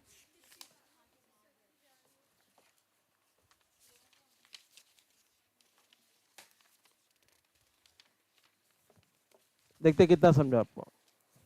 क्वेश्चन नंबर 2 पे आओ, चलो क्वेश्चन नंबर 2, पेज नंबर 267।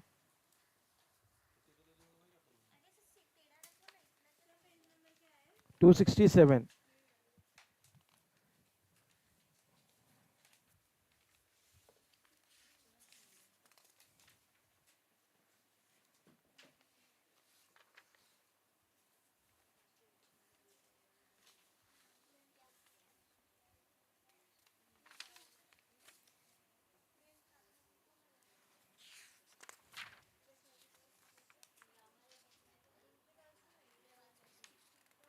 चलो मिला बेटा क्वेश्चन, प्रैक्टिकल क्वेश्चन कर रहे हैं, एग्जाम में 10 मार्क्स के लिए आएगा, ठीक है। क्वेश्चन नंबर 2, आपको 6 दिया रहेगा, आपको 6 ट्रांजेक्शन आएगा और बोलेगा कोई भी 5 करो, कोई भी। तो बेटा लाइफ में आंसर या तो हाँ होगा या तो क्या होगा ना, कि इसको रजिस्ट्रेशन कराना चाहिए कि नहीं कराना चाहिए। Is it clear? चलो तो पहला क्या है बेटा? State with the reason. Question number 2 मिला ना सब लोगों को, कि whether the dealer is required to get registered under GST और नॉट। तो बेटा यहाँ पे तो एनी 4 लिखा है, बट अपने को एग्जाम में क्या रहेगा? एनी 5, ठीक है। 1 मार्क्स मिलेगा हाँ या ना बोलने का, और 1 मार्क्स मिलेगा बेटा रीजन लिखने का। तो जरा पहला पढ़ो पढ़ो पढ़ो पढ़ो पढ़ो। अब trader in the hilly region of Uttarakhand make the taxable supply. तो बेटा अंडरलाइन करो उत्तराखंड, उत्तराखंड, उत्तराखंड में चाहे आप गुड सप्लाई करो चाहे सर्विसेज, लिमिट फिक्स है बेटा। कितना होना चाहिए? 20 लाख। क्या इसका एग्रीगेट टर्नओवर 20 लाख के ऊपर गया है क्या? अगर ऊपर गया रहेगा तो इसको रजिस्ट्रेशन कराना पड़ेगा, राइट। और अगर 20 लाख के नीचे तो बेटा इसको रजिस्ट्रेशन कराने की जरूरत नहीं है। पढ़ो पढ़ो पढ़ो आगे। A trader in the hilly region of Uttarakhand makes the taxable supply of goods to trader in Uttarakhand for the value कितना है बेटा? 19 लाख 90। तो क्या इसका टर्नओवर का लिमिट 10 लाख के ऊपर गया है क्या? सॉरी 20 लाख के ऊपर गया है क्या? तो बेटा इसको रजिस्ट्रेशन कराना पड़ेगा क्या? तो आंसर क्या लिखेगा? या तो हाँ या तो क्या आएगा? ना। तो इधर आंसर क्या आने वाला है? ना। तो चलो क्या कैसे लिखेंगे? तो बेटा इधर लिखेंगे ना। क्या लिखेंगे? तो 1 मार्क्स तो उसका मिल जाएगा मेरे को। क्वेश्चन नंबर 2 है ना।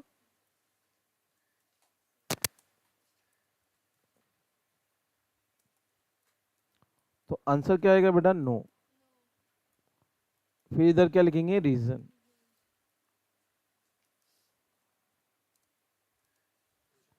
ठीक है। तो रीजन क्या लिखेंगे? कि उसका aggregate turnover, right, his aggregate turnover is less then, है ना।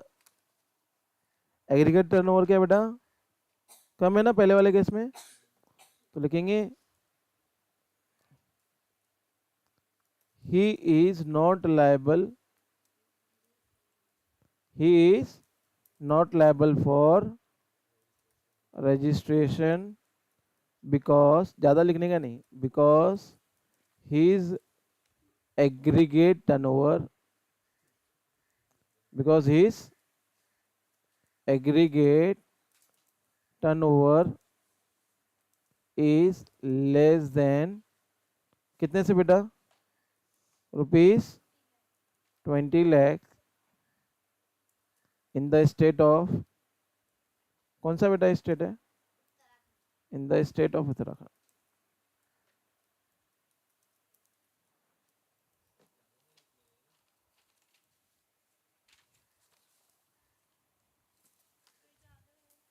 ये ज्यादा है, तो बेटा 1 मार्क्स इसके लिए मिल जाएगा और 1 मार्क्स रीजन लिखने के लिए आपको मिल जाएगा। हाँ तो 1 मार्क्स कट जाएगा तेरा, इसमें भी तू छोड़ के आएगा।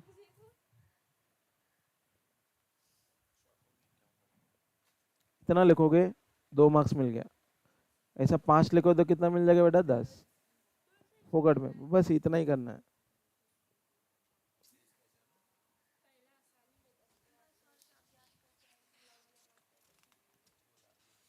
क्या है, क्या बोली मैम?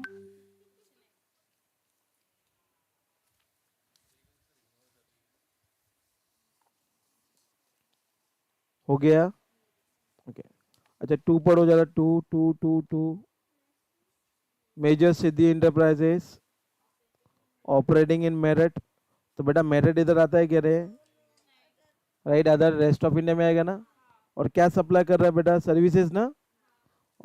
तो बेटा गुड्स के लिए 40 लाख है, सर्विसेज के लिए कितना है, उत्तर प्रदेश में आता है ना मेरठ, तो उत्तर प्रदेश के लिए कितना लिमिट होगा बेटा, गुड्स के लिए 40 लाख और सर्विसेज के लिए कितना है, 20 लाख। क्या 20 लाख का लिमिट क्रॉस किया गया, ये किया गया, तो क्या आएगा आंसर, क्या आएगा, हाँ या ना, हाँ या ना, तो क्या आएगा बेटा ना। रीजन क्या लिखेंगे, ठीक है। हाँ तो लिखने का, it is not liable for registration, it is not liable for registration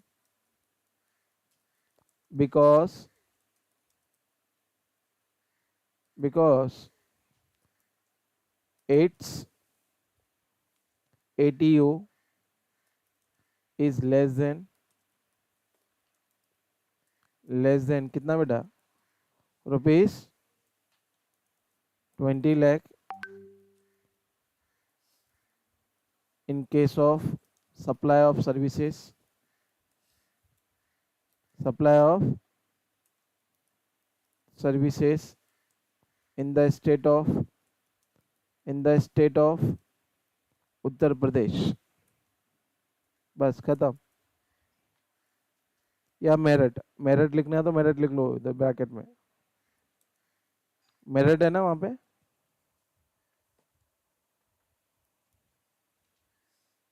Meerut. चलो थर्ड पढ़िए, क्या लिखा है बेटा,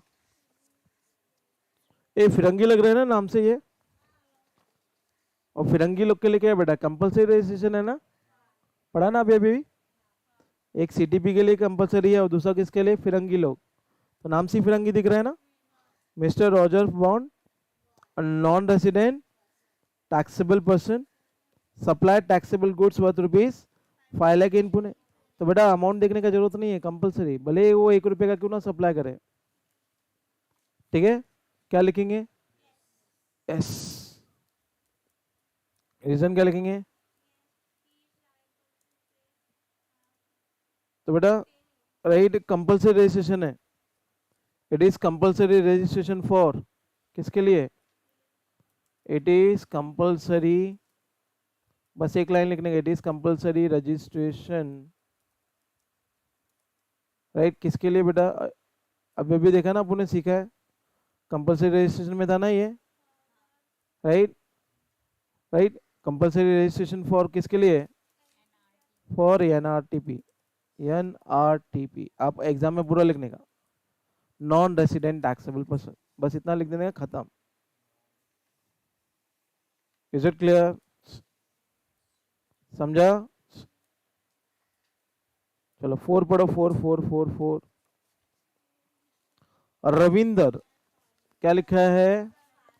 रविंदर अब फार्मर है, किसान है बेटा, पढ़ने का क्या जरूरत है? कह रहे ये पढ़ने का जरूरत है? कह रहे किसान है, किसान को तकलीफ देगा क्या? मतलब किसान को तकलीफ देगा क्या? तो रजिस्ट्रेशन करवाएगा क्या उसका? नहीं। तो आंसर क्या है बेटा? तो जीवन में आंसर या तो हाँ होता है या तो क्या होता है ना। तो क्या लिखने का? It is not compulsory, it is not compulsory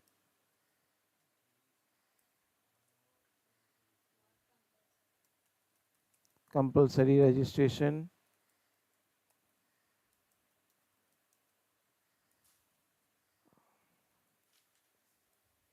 type क्या करते हैं, क्या इधर टाइप होता है?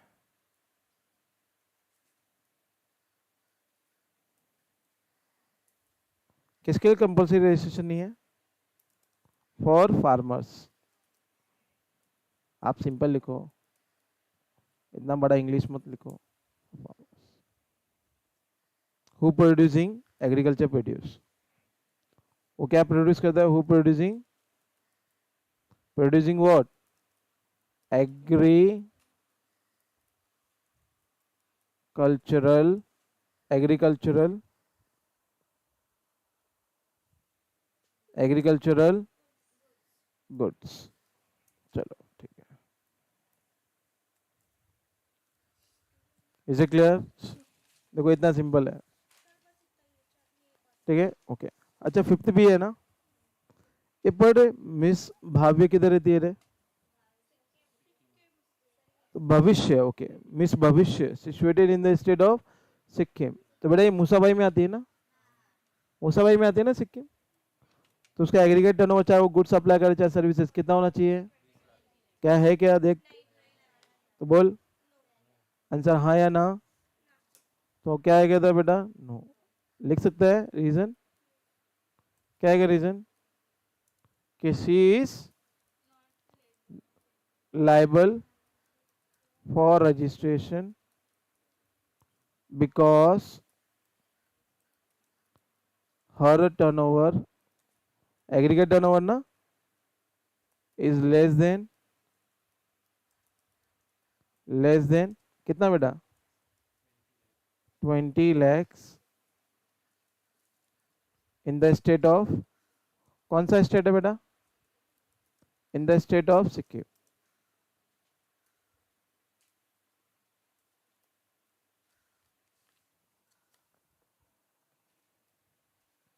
खत्म। Is it clear? Is it clear? Okay, question number 3 करो जरा खुद से।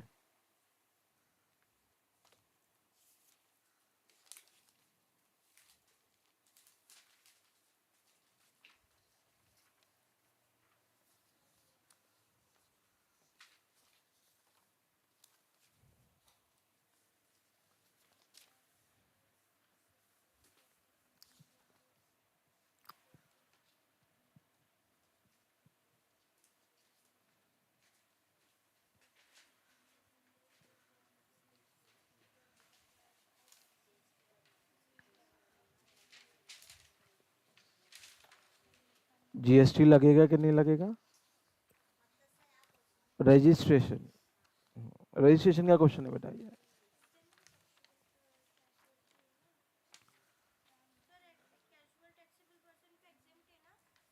कंपल्सरी रजिस्ट्रेशन है।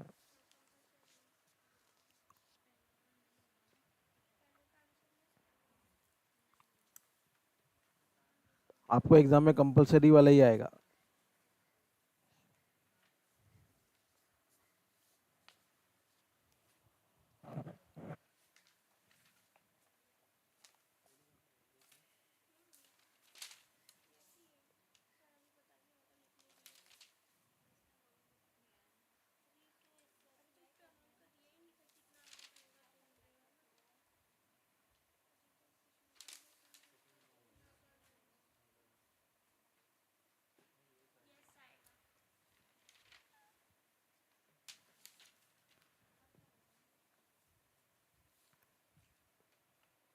चलो पहला पढ़ो क्या लिखा है। तो Shyam is the casual taxable person, बात यहीं पे खत्म हो जाती है बेटा। एट किस किस के लिए कंपलसरी है? सीटीपी और एनआरटीपी के लिए कंपलसरी है ना, तो बेटा कंपलसरी रजिस्ट्रेशन कराना पड़ेगा इसको। और इसने हैंडीक्राफ्ट गुड्स भी नहीं सप्लाई किया है, ऐसा नो? तो बेटा हैंडीक्राफ्ट गुड्स हाथ से बना हुआ, तो वो तो एग्जाम में आएगा नहीं तुमको। तो सिंपल बोलेगा कैजुअल टैक्सेबल पर्सन है, सीधा चुपका देने का यस, क्या लिख देने का yes. It is a compulsory registration for home, किसके लिए? सीटीपी। सीटीपी का मतलब क्या होता है? Casual taxable person. तो रीजन लिख पाएगा? रीजन क्या लिखेगा? It is a compulsory registration for CTP. अच्छा अजीता कहाँ रहती है रे? ये कहाँ रहती है रे अजीता? इन द स्टेट ऑफ नागालैंड। तो नागालैंड में बेटा चाहे गुड्स सप्लाई करो चाहे सर्विसेज, कितना लिमिट है?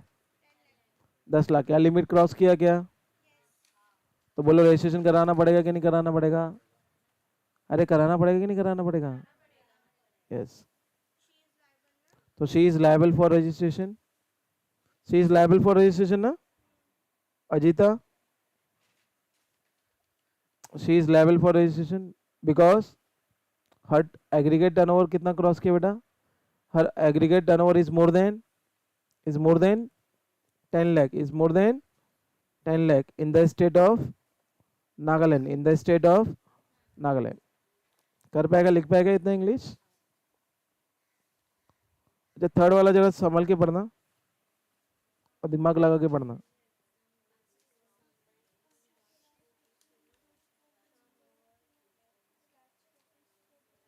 बोलो क्या आएगा बोलो।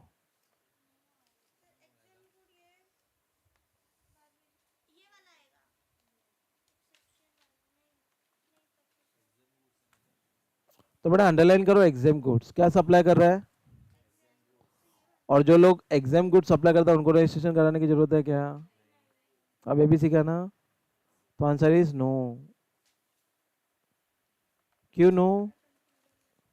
It is not compulsory, he is not required, he is not liable for registration. ऐसे लिखो, he is not liable for registration because he is supplying which goods?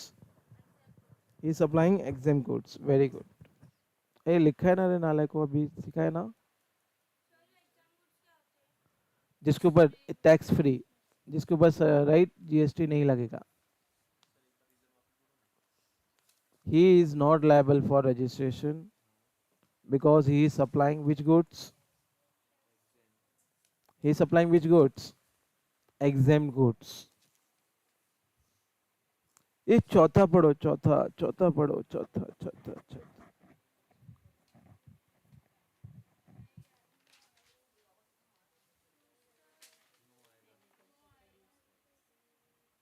कौन है रे ये? फार्मर है ना बेटा? फार्मर लोग को तकलीफ देगी क्या? क्या आएगा? तो आंसर क्या आने वाला है? No.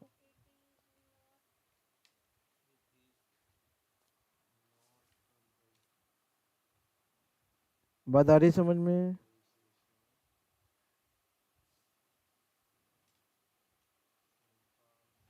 Is it clear?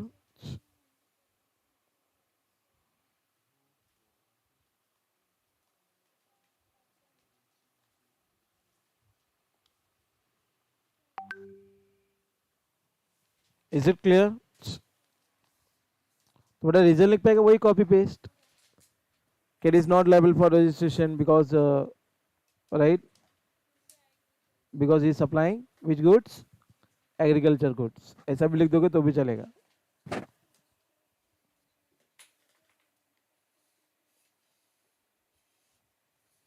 Simple लिखना है, ही इज लायबल, नहीं लायबल रहेगा तो लिख देने का नॉट लायबल। सिंपल एक लाइन पकड़ो इंग्लिश। चलिए ये ब्लैकमेल कर रहा है कि मिस्टर चेतन कौन है बेटा? Handicap person. ये हैंडीकैप पर्सन लोग के लिए कुछ ऐसा कुछ अलग लिमिट है क्या रे? तो बेटा 45 लाख का लिमिट क्रॉस कर दिया इसने, 20 लाख का लिमिट क्रॉस किया कि नहीं? सर्विस के केस में कितना है? 20 लाख है ना? तो बोलो ही इज लायबल। तो सिंपल लिखने का, ही is liable for registration because his turnover, aggregate turnover is more than 20 lakh। बात खत्म, ज्यादा लिखने का नहीं। Is it clear? Is it clear? he is liable for registration. He is liable for registration because his aggregate turnover is more than 20 lakhs. 20 lakhs, क्योंकि state नहीं दिया तो बेटा क्या रहेगा, 20 लाख ही रहेगा। यहाँ के ना, यहाँ के ना, तो जीवन में आंसर या तो हाँ होता है या तो क्या होता है, ना होता है। ठीक है, इसमें क्वेश्चन कम है तो चलो मैंने और क्वेश्चन दिया आप लोग को। आपको मोबाइल चालू करो, इसमें 2 ही क्वेश्चन है ना, तो चलिए अभी मैंने भर भर के क्वेश्चन दिए, चलो आ जाओ।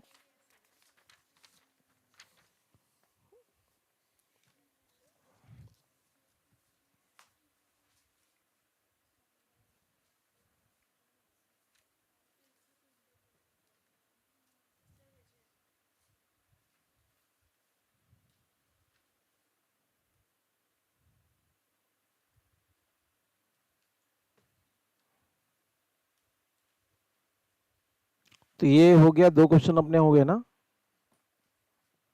स्टार्टिंग के 2 हो गए ना, अभी भी किए ना ये श्याम वाला, है ना, ये भी हो गया, 2 भी हो गया, 3 भी हो गया ना ये, तो जो गया उसको टिक मार दो। 2 हो गए ना अपने, चलो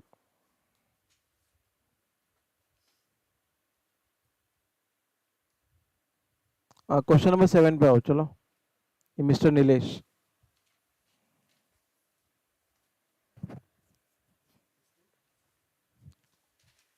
रीजन पता ना क्या है, अगर लाइबल होगा तो बेटा क्या लिखने का, लाइबल फॉर रजिस्ट्रेशन, नहीं है तो क्या लिखने का, is not liable for registration. Nilesh वाला मिला, नीलेश डीलर है, कहाँ का डीलर है भाई, Manipur, make my trip to Nagaland, ये शायद वहीं पे आता है, ऐसा नो, हाँ हाँ। तो बेटा वहां पे गुड सप्लाई करो चाहे सर्विसेज, कितना है बोलो, हाँ या ना लिखो बस, रीजन घर पे जाके लिख लेना, ठीक है। 1 2 3 4 5 6, चलो ABCDE, फटाफट लिखो।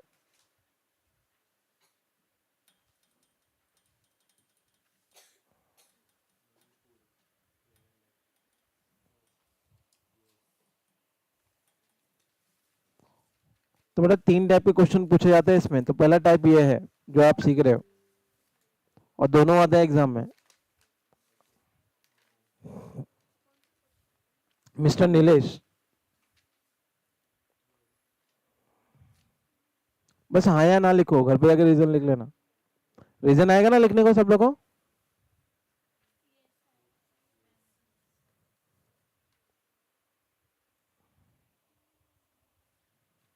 चलो पहला बताओ, हाँ या ना, हाँ या ना, ए वाले का बताओ हाँ या ना।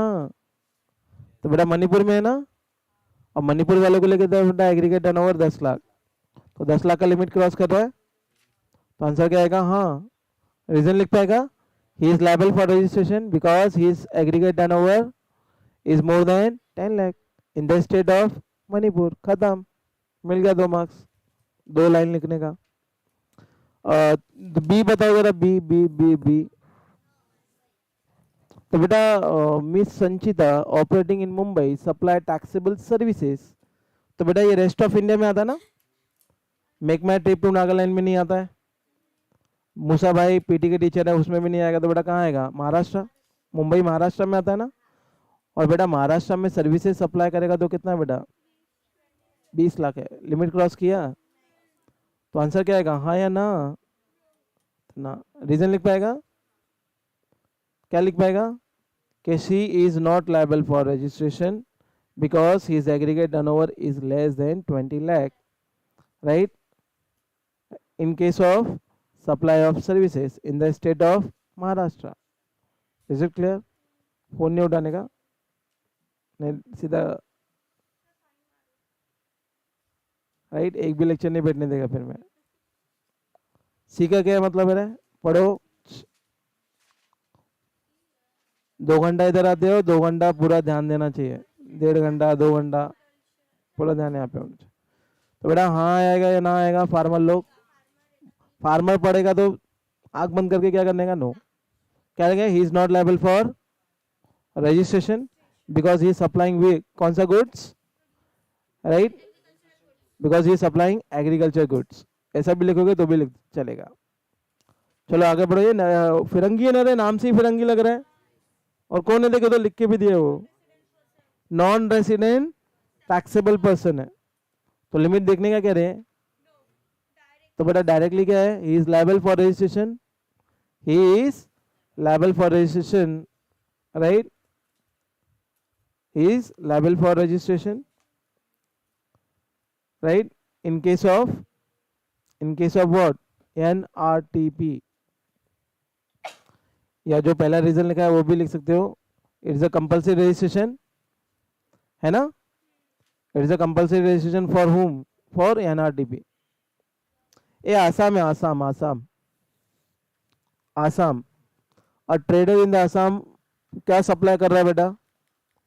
Taxable supply of goods. तो बेटा ये रेस्ट ऑफ इंडिया में आएगा ना। और क्या सप्लाई कर रहा है?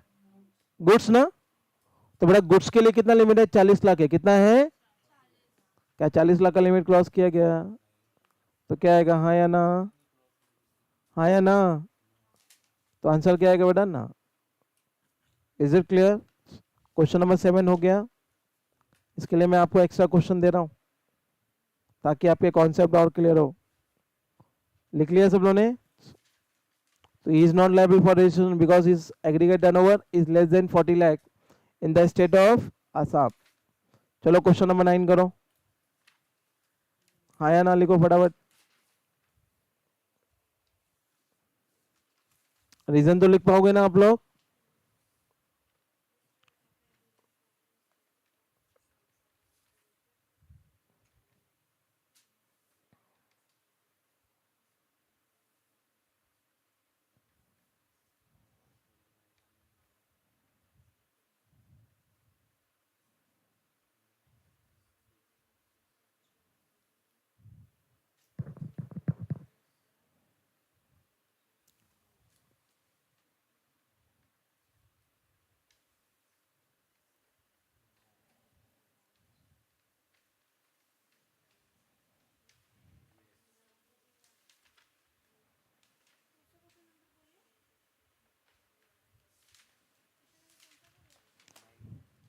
देख सामने है।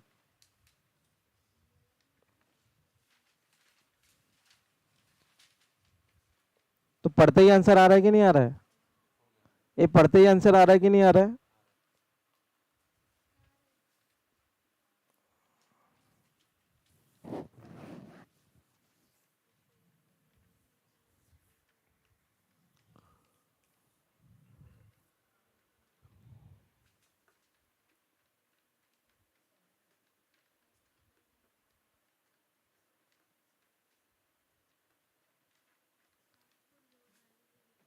चलो पहला बोलो।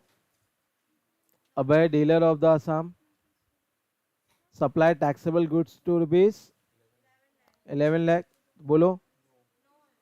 तो बेटा टैक्सेबल गुड्स है ना, और टैक्सेबल गुड्स के बेटा रेस्ट ऑफ इंडिया में आएगा। मेक माई मूसा भाई में नहीं आएगा। Make my trip to Nagaland आता है क्या? मेक माई आसाम, मूसा भाई पीटी के टीचर उसमें आता है क्या? तो किस में आएगा? Rest of India. और रेस्ट ऑफ इंडिया बेटा गुड्स के लिए कितना लिमिट है? 40 लाख है। कितना है? 40 लाख है। 40 लाख का लिमिट क्रॉस किया गया तो आंसर क्या आएगा? रीजन लिख पाओगे कि he is not liable for registration because his aggregate turnover is less than 40 lakh in the state of Assam. Is it clear? Okay B पढ़ो जरा। I miss Sanjay.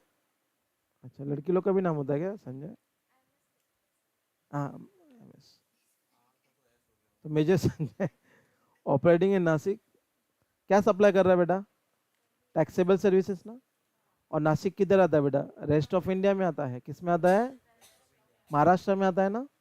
और महाराष्ट्र के लिए बेटा सर्विस सप्लाई करेगा तो कितना है? भी कितना है? 20 लाख। क्या 20 लाख का लिमिट क्रॉस किया तो बेटा रजिस्ट्रेशन कराएगा ही है। क्या लगता है आपको, कराएगा क्या ये? तो answer is no, he is not liable for registration because he is aggregate turnover is less than 20 lakh in case of services in the state of Maharashtra. चलिए, किसान का तो बेटा नाम पढ़ के उधर ही उसको नमस्ते कर लेने का, ठीक है, आगे बढ़ने की जरूरत है क्या? नहीं। तो he is not liable for registration because he is supplying what, क्या सप्लाई कर रहा है? Agriculture goods. ये नाम से फिरंगी लग रहा है ना, नाम फिरंगी बंदा है ना ये। और फिरंगी बंदे को क्या बोलते हैं? अरे बोलो, फिरंगी बंदे को जीएसटी में क्या बोलते हैं? अरे बोलो क्या बोलते हैं? फिरंगी लोग को क्या बोलते हैं? Non resident taxable person, non resident NRTP बोलते हैं। क्या बोलते हैं? तो एनआरटी में लिमिट दिखेगा? तो बेटा कंपलसरी रजिस्ट्रेशन है। It is a compulsory registration for, it is a compulsory registration for किसके लिए? एनआरटीपी। एनआरटीपी सीटीपी दोनों याद रखने का कंपलसरी है। चलो लास्ट वाला पढ़ो, ई। ई क्या लिखा है? हाँ, Tripura, make my trip to Nagaland. चाहे गुड सप्लाई करो चाहे सर्विसेज या बोथ। कितना लिमिट है बेटा? कितना लिमिट है? किया है? तो क्या करना पड़ेगा इसको? तो क्या आएगा, हाँ या ना? हाँ या ना? हाँ, ठीक है। तो हाँ, कितना? तो लिख पाओगे रीजन? क्या आएगा?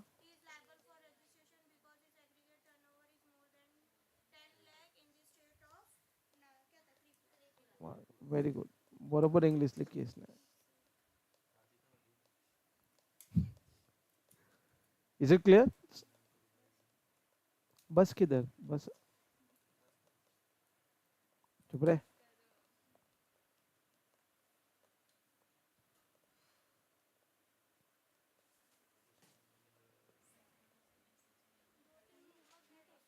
हाँ, दो तीन इधर बचे किधर है? बचे नहीं तो कहाँ से देखो होमवर्क तुम्हें, किधर गया? हाँ, क्या लिया ने? अच्छा, क्वेश्चन नंबर 2 आ जाओ। 267 पे क्वेश्चन नंबर 2, ये दूसरा टाइप है। ये पहला टाइप है, अब ये दूसरा टाइप करें जहाँ पे अपने को टोटल करना पड़ेगा। क्या करना पड़ेगा? टोटल। अभी अपने को सब दिया था ना, अभी अपने को मेहनत कराएगा एग्जामिनर। क्वेश्चन नंबर 2 मिला, रोहित वाला आपका ही है। वही टू, क्या है रे, 267। तो अभी भी वही है।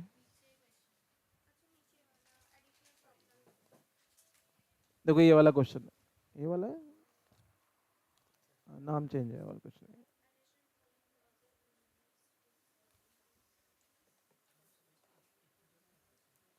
चलो, मिला ये क्वेश्चन नंबर 2 मिस्टर रोहित। और मिस्टर रोहित क्या सप्लाई कर रहा है बेटा? अंडरलाइन करो, क्या सप्लाई कर रहा है?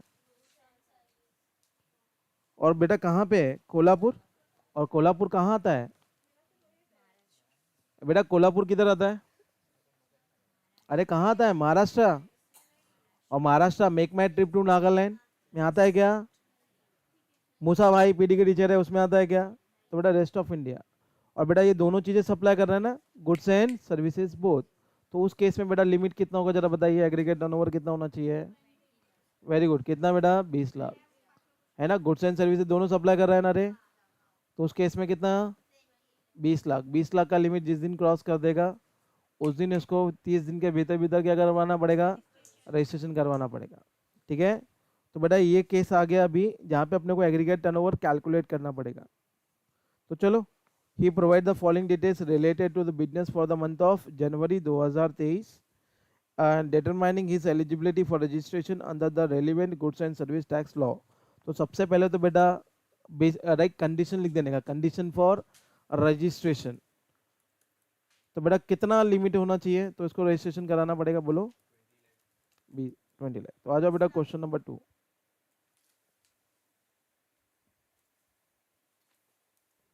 तो ऐसा रहेगा तो बेटा 3 स्टेप में आंसर लिखने का। कितने स्टेप में? 3। तो पहला स्टेप 1 लिखेंगे। स्टेप 1 क्या लिखने का?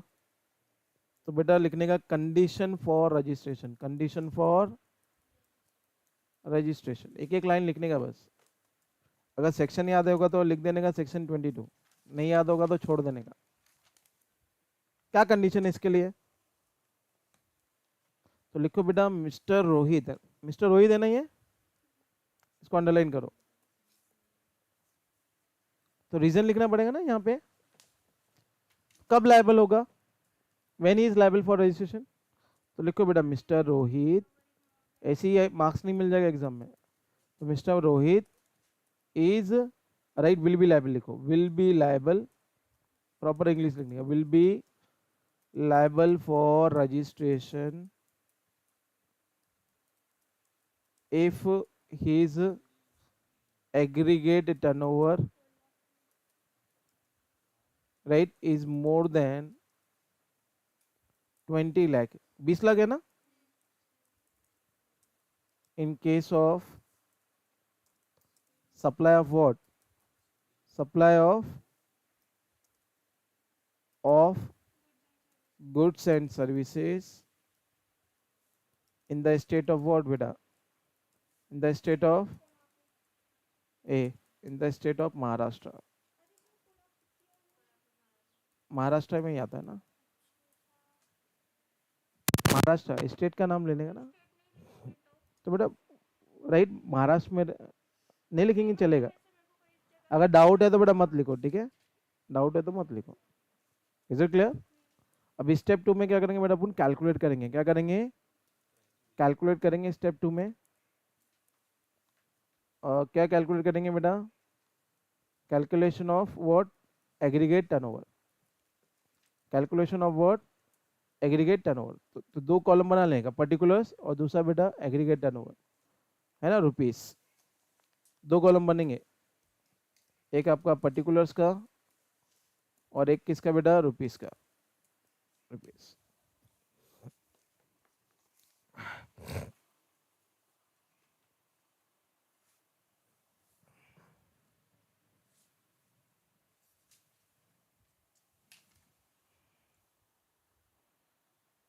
चलो पहला क्या है जरा देखो,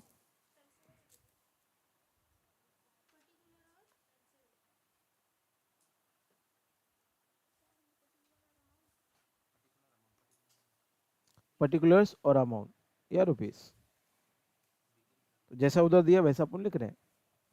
चलो पहला क्या है बेटा, पहला पढ़ो, तो जो जो आएगा बेटा ऐड करते जाने का, ठीक है इसमें।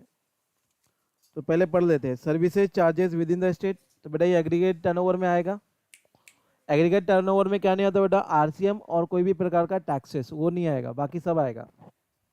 तो service charges within the state आएगा, इंट्रा स्टेट सप्लाई आएगा, export made to the Singapore ये भी आ जाएगा, इंट्रा स्टेट गुड्स ये भी आ जाएगा, इंट्रा स्टेट सर्विसेज ये भी आ जाएगा, intra state Holi examined under GST बेटा ये भी आ जाएगा।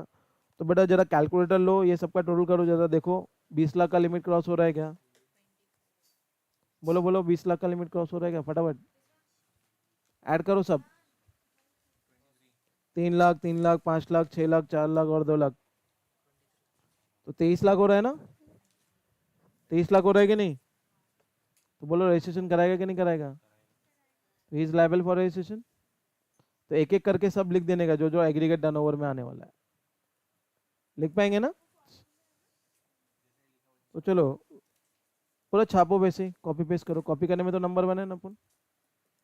तो services charges within the state और अमाउंट लिखो, ये पहला है ना,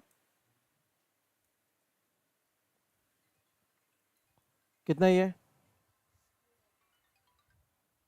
कितना ही है जरा देखो, 3 लाख, कितना लिखेंगे, 3 लाख।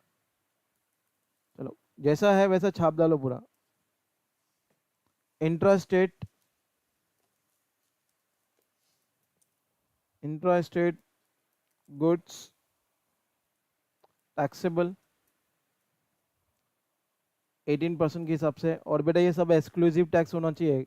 कौन सा टैक्स होना चाहिए, एक्सक्लूसिव, इंक्लूसिव रहेगा तो बेटा टैक्स अलग करना पड़ेगा, और सप्लाई, वैल्यू ऑफ सप्लाई अलग करना पड़ेगा, वैल्यू को अलग करना पड़ेगा, अमाउंट अलग करना पड़ेगा। तो यहाँ पे भी कितना है, 3 लाख है ना, और देखो ब्रैकेट में क्या लिखा है, इंक्लूसिव लिखा है क्या एक्सक्लूसिव लिखा है, एक्सक्लूसिव लिखा है ना, एक्सक्लूसिव का मतलब इसमें जीएसटी की इंक्लूड नहीं है, तो अपने को वही चाहिए, एक्सक्लूसिव ही चाहिए।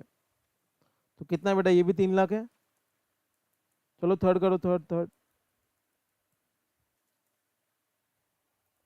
क्या है, export made to, export made to किसको किया भाई, सिंगापुर। जैसा दिखा है वैसा कॉपी पेस्ट कर देने का। तो कितने का किया बेटा, 5 लाख, तो लिख दो बेटा 5 लाख। चलो चौथा चौथा चौथा क्या है, intra state goods, intra state goods taxable, but यहाँ पे टैक्स रेट अलग है, कितना है बेटा, कितना है, कितना है, 5%, तो 5%। बोलो कितना, कितना बेटा ये, 6 लाख है, 6 लाख। चलिए fifth, intra state taxable, but यहाँ पे टैक्स रेट कितना बेटा, कितना है, 12% है ना, और सब एक्सक्लूसिव है ना, एक्सक्लूसिव है ना। चलिए कितना बेटा इसका अमाउंट, 4 लाख। और पांचवे का कितना बेटा, पांचवे का और छठे का, तो बेटा 6 मार्क्स तो इधर ही मिल जाएगा आपको, एक एक मार्क्स मिलेगा आपको सबको ऐड करने का आपको। तो intra state, intra state goods wholly exempt, और रजिस्ट्रेशन करने के लिए कितना एग्रीगेट टर्नओवर होना चाहिए बताइए, बताइए 20 लाख के ऊपर ना। तो बेटा जरा टोटल मारिए इसका टोटल, तो आपका एग्रीगेट टर्नओवर कितना आ जाएगा, एटीओ कितना आ जाएगा, एटीओ टोटल, टोटल कितना आ जाएगा, 23 लाख, 23 लाख हो रहा है ना टोटल, करके देखो। तो एग्रीगेट टर्नओवर क्रॉस कर रहा है कि नहीं लिमिट, 20 लाख चाहिए ना, और एग्रीगेट टर्नओवर कितना हो रहा है बेटा, तो बोलिए रजिस्ट्रेशन कराना पड़ेगा कि नहीं कराना पड़ेगा। तो स्टेप 3 कंक्लूजन लिख सकते हैं ना, अभी अभी जो आपने लिखा था कंक्लूजन, कि मिस्टर रोहित, कंक्लूजन लिखना पड़ेगा बेटा, कंक्लूजन, कंक्लूजन ऐसा करके हेडिंग डालो, और कंक्लूजन में लिख सकते हो mister Rohit is liable for registration, है ना, मिस्टर रोहित, इज्जत देने का थोड़ा उसको, mister Rohit is liable for registration because, क्यों रे, because his aggregate turnover is more than 23 lakhs, is more than 20 lakhs, okay, sorry, भावना में बह गया था, 20 lakh in the state of, बेटा in the state of what, Maharashtra, in the state of कौन सा state है भाई इसका, महाराष्ट्र, राइट। आप चाहे तो और भी आगे लिख सकते हो, for the supply of goods and services. Is it clear, आ गया समझ में ये। तो इतना करोगे तो एग्जाम में कितना मिलेगा, 10 मार्क्स मिलेगा। तो यहाँ पे मेहनत करनी पड़ेगी।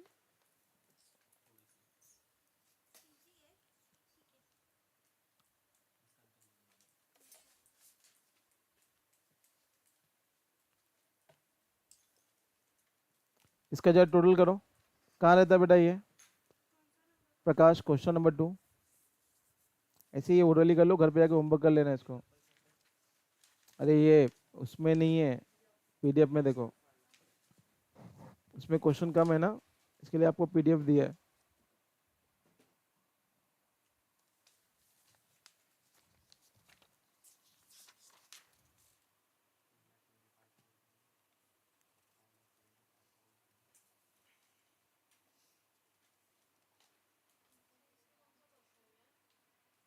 किसमें, उसमें ये मिस्टर प्रकाश वाला है।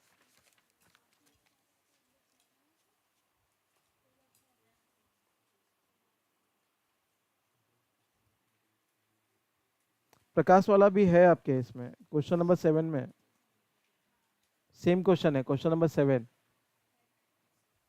अच्छा, पेज नंबर 268 पे आ जाओ, देखो मिलेगा आपको।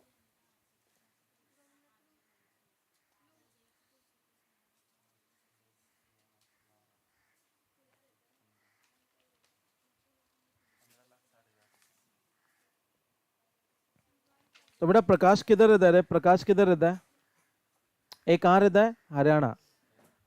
हरियाणा किधर आता है? पंजाब। और बेटा पंजाब के लिए कितना है बेटा? गुड्स के लिए कितना है? 40 लाख।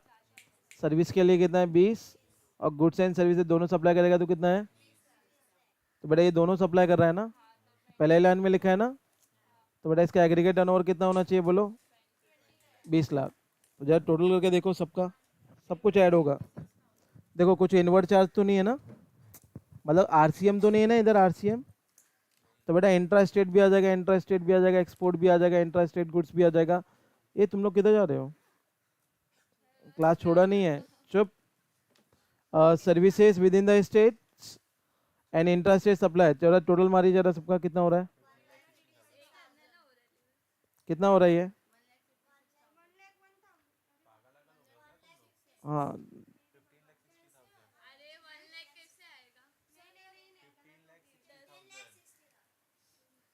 सब लोग का फ्यूज उड़ गया लगता है। वो 15 लाख को ये लोग 15,000 पढ़ रहे हैं। तो पहला 3,25,000 ही ना रे, फिर 5,75,000, फिर 1 लाख है, 1,75,000 प्लस 85 प्लस 3 लाख, तो कितना हो रहा है? 15,60,000। Is it clear? तो रजिस्ट्रेशन कराएगा क्या ये? तो रीजन लिखेगा, क्या रीजन आएगा? क्या रीजन आएगा? Is aggregate turnover is less than, right, 20 lakh. 20 lakh ना। तो क्या नाम है भाई इसका? Mister Prakash is not liable for registration because his aggregate turnover is less than 20 lakhs which amounted to rupees, ये अमाउंट भी लिखना चाहिए आपको, विच अमाउंटेड टू रुपीज, ऐसे यहाँ पे अमाउंट लिखने का, विच अमाउंटेड टू रुपीज।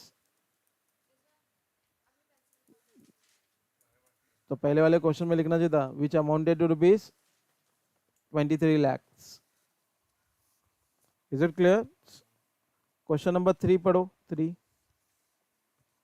पढ़ो।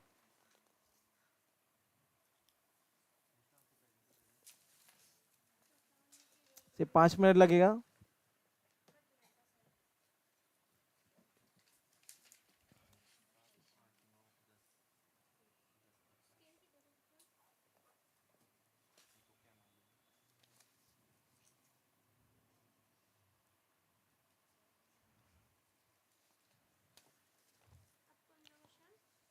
क्वेश्चन नंबर राइट क्या?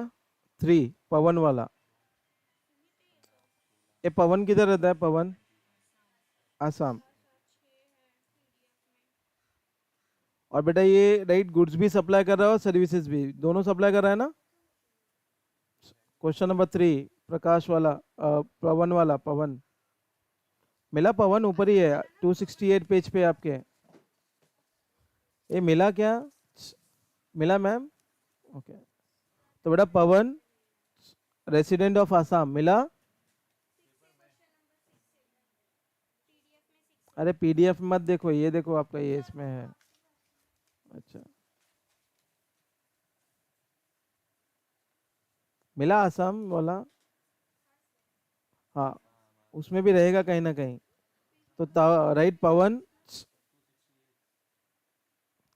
पवन resident of Assam, you right following information regarding supply made by him. तो बेटा यहाँ पे बोला नहीं कि इसने क्या सप्लाई कर रहा है, राइट। तो यहाँ पे अपने को देखना पड़ेगा, और लिखा भी है registration under relevant goods and service tax law, तो वो तो जीएसटी लॉ बोल रहा है। तो बेटा नीचे देखो, क्या इसने गुड्स और सर्विसेज दोनों दे रहा है क्या? ये दोनों दे रहा है ना, गुड्स भी सप्लाई कर रहा है और लास्ट में जाके देखो सर्विसेज भी दे रहा है, यस और नो। तो सबका टोटल मारो जरा, सब आ जाएगा इसमें, एग्रीकल्चर एग्रीकल्चर सब आ जाएगा। एग्रीकल्चर आता है, मैंने बोला ना एग्जाम सप्लाई एग्रीगेट टर्नओवर में सब कुछ आ जाएगा। रजिस्ट्रेशन करवाना कंपलसरी नहीं है लोगों को, बट एग्रीगेट टर्नओवर निकालेगा ना तो बेटा सब कैलकुलेट होगा, तुमको लिखा है। इसके लिए तुम लोग इंग्लिश पढ़ते नहीं हो ठीक से। ये एग्रीगेट टर्नओवर में क्या लिखा है इधर, taxable supply plus exam supply, export, inter state supply, सब कुछ आ जाएगा। सिर्फ दो चीज को छोड़ के, क्या क्या, आरसीएम एंड टैक्सेस। आरसीएम और टैक्सेस है क्या इसमें, कुछ नहीं है। चलो ऐड करो, कितना, 15,30,000, लेस देन 20 लाख है ना, तो बताओ he is liable for registration, तो answer is no. Question number 8 is your homework. Sumit, मैं नहीं पढ़ाऊंगा, आपको खुद करना है। अरुणाचल प्रदेश वाला क्वेश्चन है, और आपको पता होना चाहिए बेटा अरुणाचल प्रदेश में चाहे गुड्स सप्लाई करो चाहे सर्विसेज या कुछ भी, तो बेटा एग्रीगेट टर्नओवर कितना होना चाहिए आपको पता होना चाहिए, राइट, 20 लाख होना चाहिए। And question number 10 is your homework, Manipur. और मणिपुर के लिए भी मैं नहीं बताऊंगा कि कौन सा है। Question number 10 is your homework. तो बेटा मणिपुर के लिए कितना है, मणिपुर के लिए चाहे गुड्स सप्लाई करो चाहे सर्विसेज, 10 लाख है। कितनी है, 10 लाख। कर पाएंगे आप लोग? हाँ। 8 वाला, क्वेश्चन नंबर 8 है, हाँ आप खुद करो। क्या था मुझे नहीं पता, ले ले, लिख ले, जाइए।